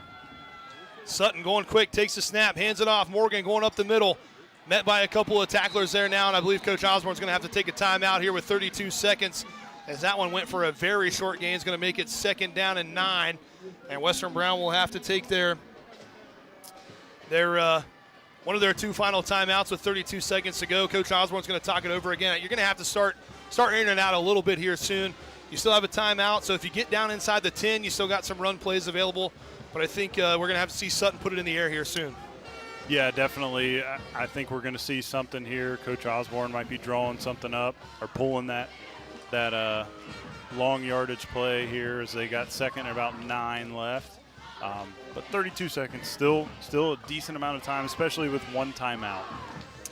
So 32 seconds to go. Ball is on the 21-yard line. Western Brown has it second down and 9 after the short 1-yard run from Morgan on the first play there. Still 1 timeout in each team's pocket. Coach Osborne drawing up the play on the sideline here as the offense trots back out. Maybe look to go like a play action type option read maybe play here is what I think. Maybe it's the same kind of formation as Morgan's in the backfield with Sutton. Spalding lined up, trying to get lined up in the right spot. Now goes off to his right, up right behind that right tackle, and now Morgan will take a couple steps back, takes the snap, fakes the handoff, rolls to his right, looking to throw that way, throws it towards the sideline, and a layout catch. And we're going to see what they call here. They're going to call it a catch. What a catch on the sideline. I think that was Lucas Powell. Tapped the toes, fell out of bounds. What a throw. What a catch. Will bring up third down and very short. Great comeback route on the sideline. The referee was on that one, watched him maintain possession all the way to the ground, and I think he got 2 feet down on that one. So it'll bring up third down and 1 inside the 15-yard line. 25 seconds to go. Clock stops with Powell going out of bounds into his own sideline there. We'll see what Coach Osborne, a 1 timeout here. Maybe you run it on this one, get the first down, call a timeout, and then you got 3 or 4 chances at it to the end zone as they're gonna talk about it here now. Maybe they're not sure what they're discussing with Coach Osborne as the referee's going to trot over towards Coach Horn and talk to him a little bit. So not exactly sure what the conversation's about, but what a catch by Powell on the sideline, able to get right to the boundary, put those 2 feet down and just kind of lay out over the sideline and bring it in for a tough catch. Again, a lot of bodies in front of us. It's hard to see if he caught it or not, but a big catch to set him up 3rd and short. Yeah, and you called the play action there. Sutton able to roll out to the right side. What a good throw on the run he made, and Powell even better catch on the sideline. So they put 2 seconds back on the clock, up to 27 seconds now. So I guess that's what the conversation was about. That they go, it was at 25 after the catch, and then they mark it back up to 27 seconds now. Ball's on the 13-yard line. It's 3rd down and 1. Hillsboro still leads 39-35. So they'll come up to the ball now. 24 seconds on the play clock. Same formation here from Western Brown. 2 on the short side, 1 up high on the left. Sutton ready for the shotgun snap. He's going to run it. Goes off that left side, pushing for some yardage. We'll see where they spot it. He's right around the 11-yard line, as now they push him way back out of the pile. But with forward progress, I think they're going to mark him right at the 11 for a first down.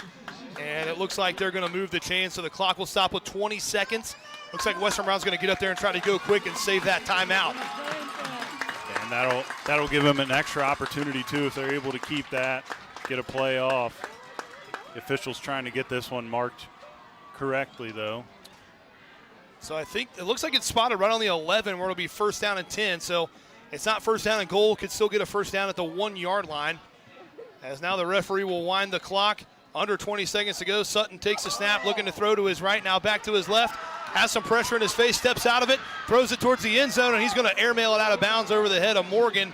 I think that was Justin Morgan down there in the corner of the end zone. Great job by Sutton to avoid the sack, but did take quite a bit of time off the clock. Yeah, a little pressure in his face, and he's able to get out of that one as we've got a player for Hillsboro dropping down to the ground. But Sutton, good job. Once he gets out of that grasp of the defensive lineman, just throws that one away.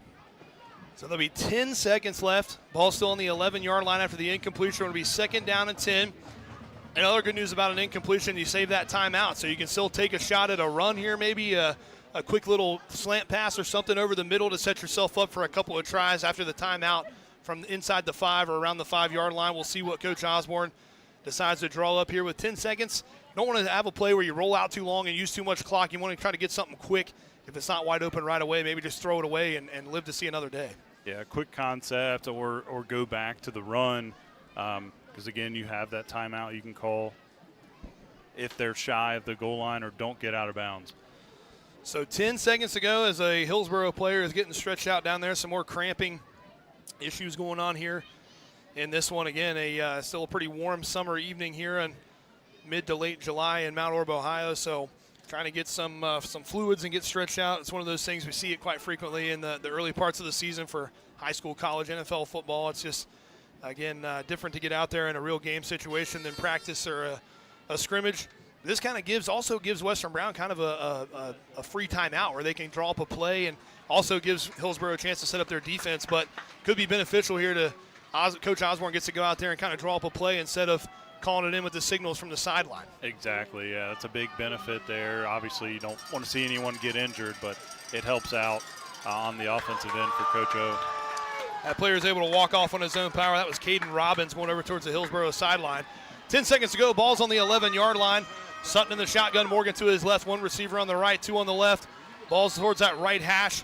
Western Brown headed towards that south end zone. Take the snap. Fake the handoff. They're going to throw it over that way, and it's going to be incomplete. The ball drops on the ground. I think the Hillsboro far receiver thought it was an interception, but it goes incomplete. 6 seconds to go now from the 11-yard line. It tried to go the slant route to Harmon, and a little bit low for him to reel that one in, but kept it away from the defender from being able to make a play. So now we're down to 6 seconds. Do still have a timeout, but it's going to have to be something really quick if you're going to use that timeout. You're going to give yourself at least one chance at the end zone here from the 11. Might try to see Sutton extend this play as much as possible and punch it in. Maybe the last play of the game from the 11-yard line. Sutton takes a snap, looking to his left, steps up to the middle, throws it towards the end zone, and it's complete. Braden Harmon has it for the touchdown. What a throw! Braden Harmon turned around. Sutton put it right on his chest, and he punches it in with 2 seconds left on the clock. What a drive by Western Brown. What a finish. What a drive, what a play call. Again, Braden Harmon showing up at the right time. He finds the sticks 2 times earlier in the game to get enough for those first downs on the conversions. and then he gets to the goal line and able to fight across and reel that in under duress. What a throw, what a catch, what a drive, what a finish. Extra point by Cunningham is down and on the way, and it's up, and it is good to make it 42-39. What a drive, what a throw. Braden Harmon, Mr. Johnny on the spot, went right into the past the goal line, just turned around and almost kind of boxed out the receiver like a basketball player trying to get a rebound, and Sutton put a BB on his chest right between the numbers, and all Harmon had to do was bring it in and fall over the goal line for a touchdown. What a play call, what a throw by Sutton. And this is one of those times when Western Brown is really fighting back. That veteran leadership now, those guys that played all that time a year before, they're stepping up big here tonight. Still 2 seconds on the clock. We've seen crazier things happen. We've seen Hillsboro break some big plays. Jevin Hoxtell is a great athlete back there. We'll see. I would think that Western Brown's going to just kind of kick this one on the ground, but we'll see what they decide to do as, again, have to get the ball, keep the ball in bounds, and make one tackle here. I think Hillsboro may just try to fall on it, maybe set up the lateral play, or maybe just try to down it right away. We'll see what they decide to do. But again, 2 seconds on the clock here as Western Brown will kick it off. And we've seen the leg that Bollinger has too. We know he can kick it out of the end zone. They go for the onside again.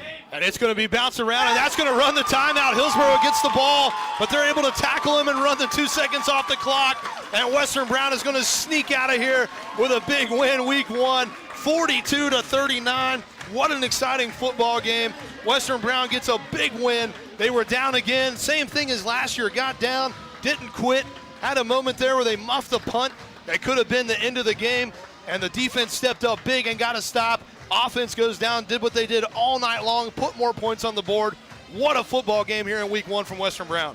Some great adjustments that they made at the half on both sides of the ball.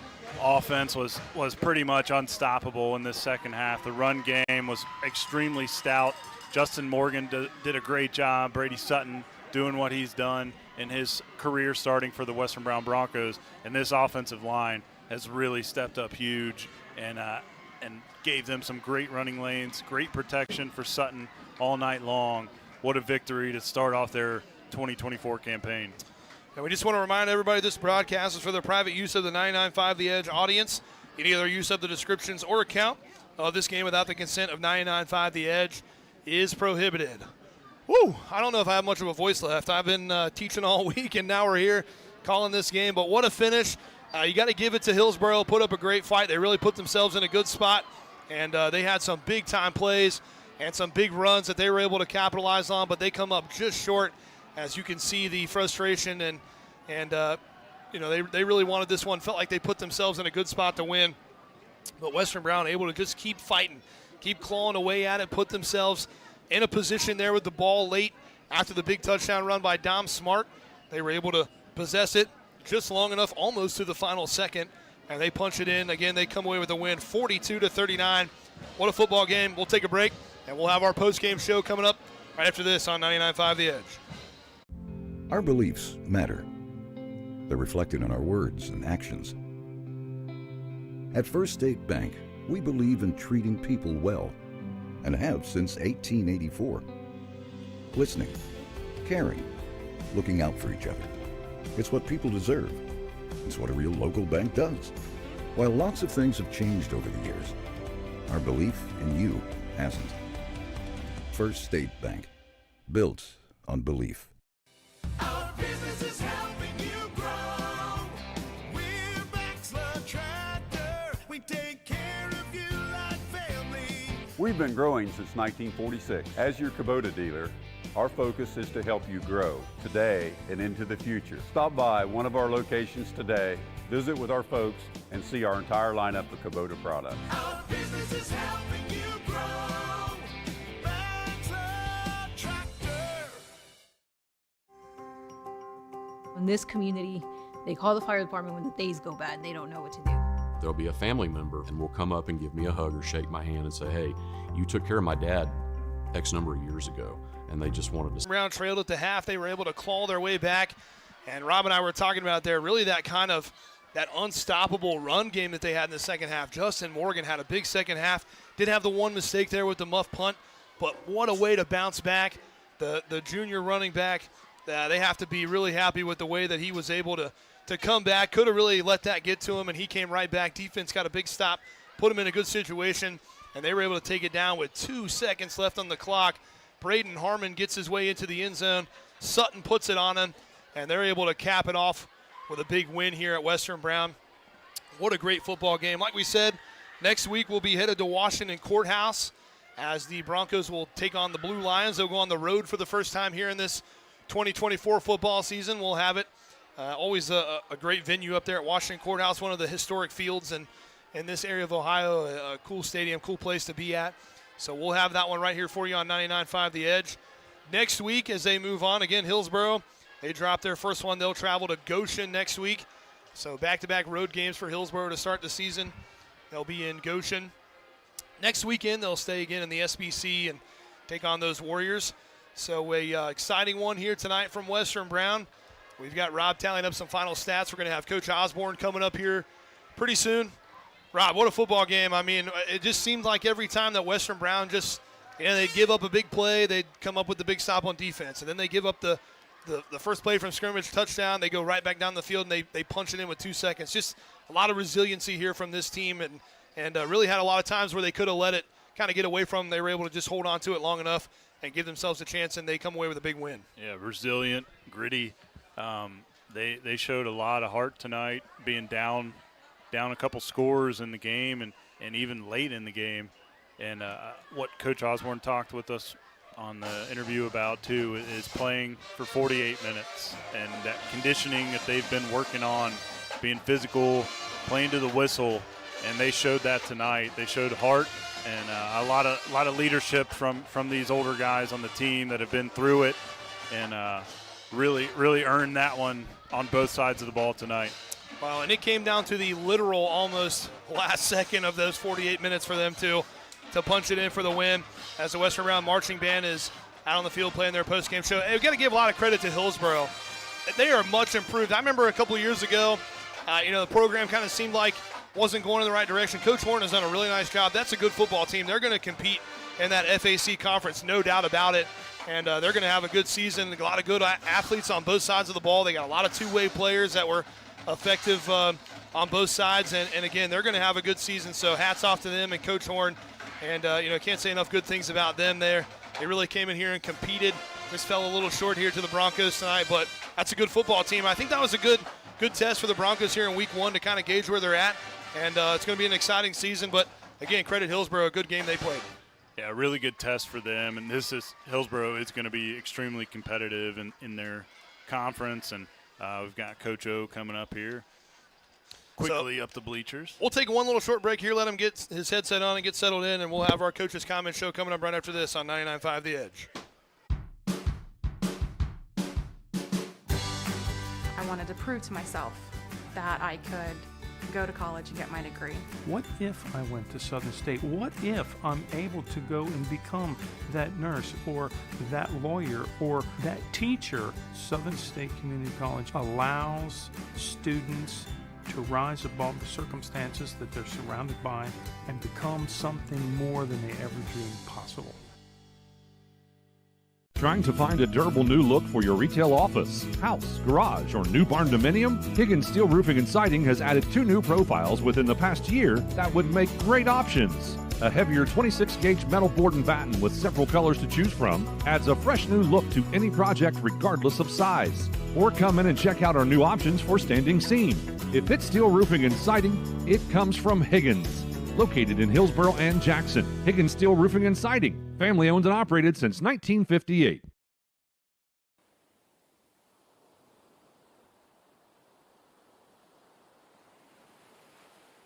Welcome back in here to Western Brown High School for our Coach's Comment show. We've got Coach Osborne up here in the booth, and he was telling us there in the break doesn't have any more of those close ones he can handle. Coach, we talked about the young guys last year. They got a year under their belt. They're a year older, a year stronger, a year bigger. what kind of resiliency did they show here tonight and getting this big win? Yeah, that honestly, that was a game we would have lost last year for sure. We should have played better in the first half, had a couple turnovers, some missed assignments. We missed way too many assignments on the defensive end. But I will say our O-line, the 3 sophomores up front, the junior and then the 2 seniors played phenomenal in the second half. I don't think we've ever ran the ball that many times in a row. We honestly passed it maybe 2 or 3 times in the second half. So props to them, props to Justin Morgan, Brady for dogging it out there, and damn proud of this group. But we got a lot of work to do tomorrow. We talked about that first half before we came on just being a little bit of a struggle, but you guys made some great adjustments at halftime. You came out pounding the rock. Really physical, and then your defense get some huge crucial stops too to get you the ball back late in the game. What improvement have you seen from them on the defensive end so far? Physicality, I don't think we're there yet. Made some big stops, but we got to make some more stops. Like I said a minute ago, too many blown assignments, too many, eyes in the backfield. We get burnt deep over top, and it's just little things. And that comes with a young team, and that's something that we're going to get burned on at times because we're playing a lot of sophomores and juniors, and a handful of seniors. So, just got to get back to work tomorrow and fix those keys. And I'm glad we're not facing the triple option next week. Well, you mentioned Justin Morgan when you came up here. He got hurt last year, didn't get a ton of time because of the injury. He had that muff punt there. He really could have let that kind of get to him, but he bounced right back. Big drive down the field. Talk about his performance here tonight. Yeah, I told him right there when they missed the field goal, I told him, hey, that's over with. We got to stop. Now you go win the darn game for us. And he had that dog in him tonight. Justin's a kid. If he's healthy, we're a different team with him. And you see it in the run game tonight. And I think that's last year where our season really turned was when he went down versus London. We didn't have a run game. Justin's a huge part of the offense, defense. He's one of the best athletes we have. Bit of a new wrinkle in special teams, showing the onside kick and executing it at the end to perfection, I think, running the clock out with 2 seconds left. Is that something you guys have been really hammering in the offseason? Yeah, but something we've done every day. Wanted to do it today, open it up, and then we had the onside. We touched it right at about 9.9 yards. It hit one of our guys in his butt. So other than that, and it was good. New kicker this year, kicking off for us. And Dakota Bowler did a phenomenal job today. And then Cam Cunningham back in, did a phenomenal job today with PATs. So I think that dynamic duo there, once Bowler gets in the rhythm, he can put in the end zone. So, that's huge, being able to, instead of having guys, like last year, they get the 50, the 40. Now, we can get it to 20, the 15, 10 touchbacks. So definitely a specialist weapon we have with those two. And we put a lot of time into special teams this year. Well, Coach, it's a win. It was exciting. You're maybe a couple more gray hairs after that one, but congrats on the first big win. I thought dealing with a kid at home crying tonight was rough. This was definitely stressful, but like I told the kids, a win's a win. We got to get better tomorrow, and we'll get better. Well, we appreciate your time. Go spend some time with that son you got at home. Thank you, guys. And I'll see you guys enjoy Wednesday. this win. Thank appreciate you. it. Congrats, Coach. All right, we'll take a break. We'll be back with our player of the game right after this on 99.5 The Edge.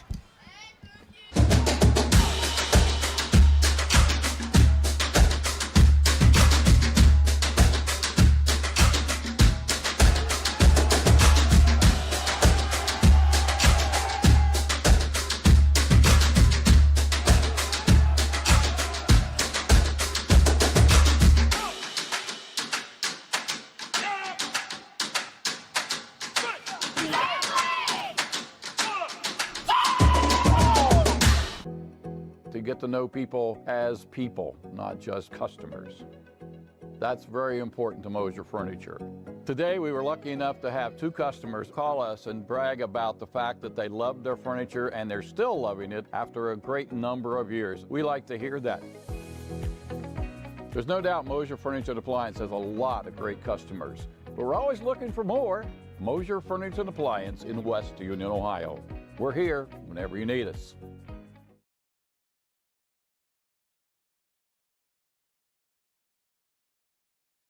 Welcome back in here one final time to Western Brown. They come away with a win again, 42-39, exciting ball game.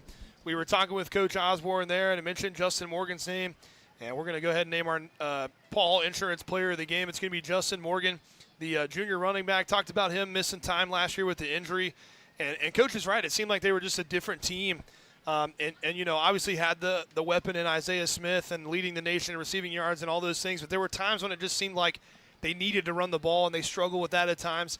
And tonight was the total opposite of that. Ran the ball at will pretty much in the second half. Offensive line, we could have gave it to the offensive line as well as they played. But we're going to go with Justin Morgan as our Paul Insurance Player of the Game. What a performance by him here tonight. In the first half was even a little more balanced than we've seen Coach Osborne in the past as well, run to pass. And in the second half, they really turned the screw and started pounding the rock, leaned on that offensive line, leaned on Morgan and his vision and strength. And, again, he's not the biggest guy, but he's got speed and he's got vision. He waits patiently, waits for those blocks to get set up, and he had himself a heck of a ball game tonight. So, again, congratulations to Justin Morgan, our Paul Hall Insurance Player of the Game. Thanks to Coach Osborne for taking some time to talk with us. And Rob's got some final stats for you, and then we'll put a bow on this one here from Western Brown.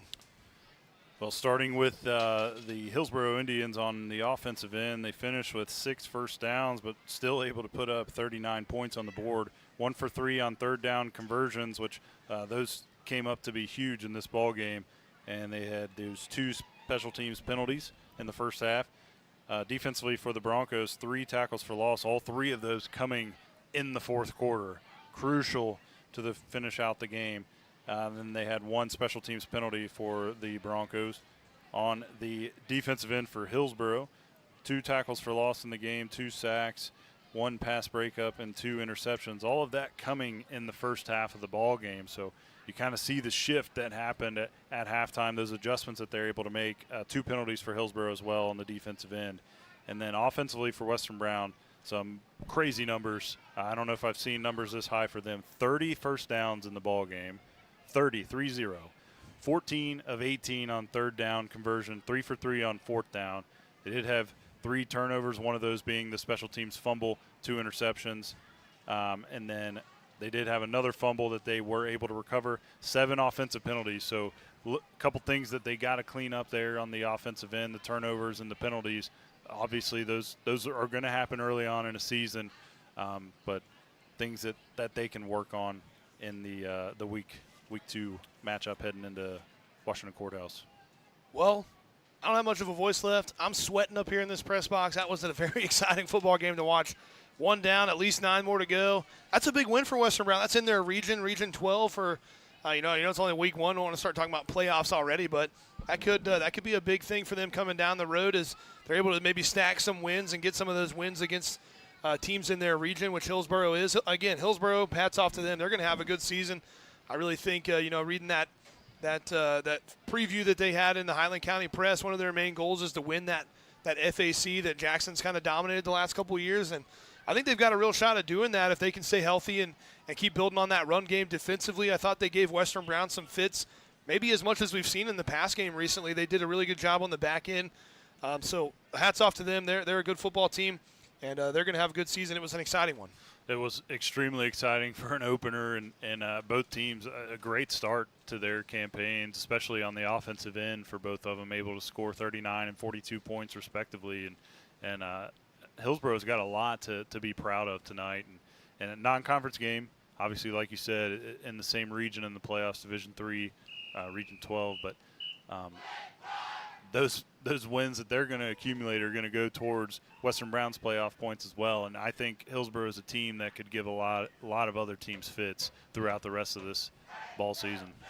Well, thanks again for tuning in. We appreciate everybody who listened in on 99.5 The Edge and GoodGuysRadioTV.com. We'll be back on Thursday for our pregame huddle with Coach Nick Osborne right here on 99.5 The Edge. And we'll have all the live coverage next Friday from Washington Courthouse. We want to thank everybody again for listening in. Also want to thank Elena Mays back in the studio for us on the board. Brandon Rigdon up top on the camera for GoodGuysRadioTV.com. I'm Greg Liming here with my partner Rob Bowman. We'll catch you next week right here on 99.5 The Edge.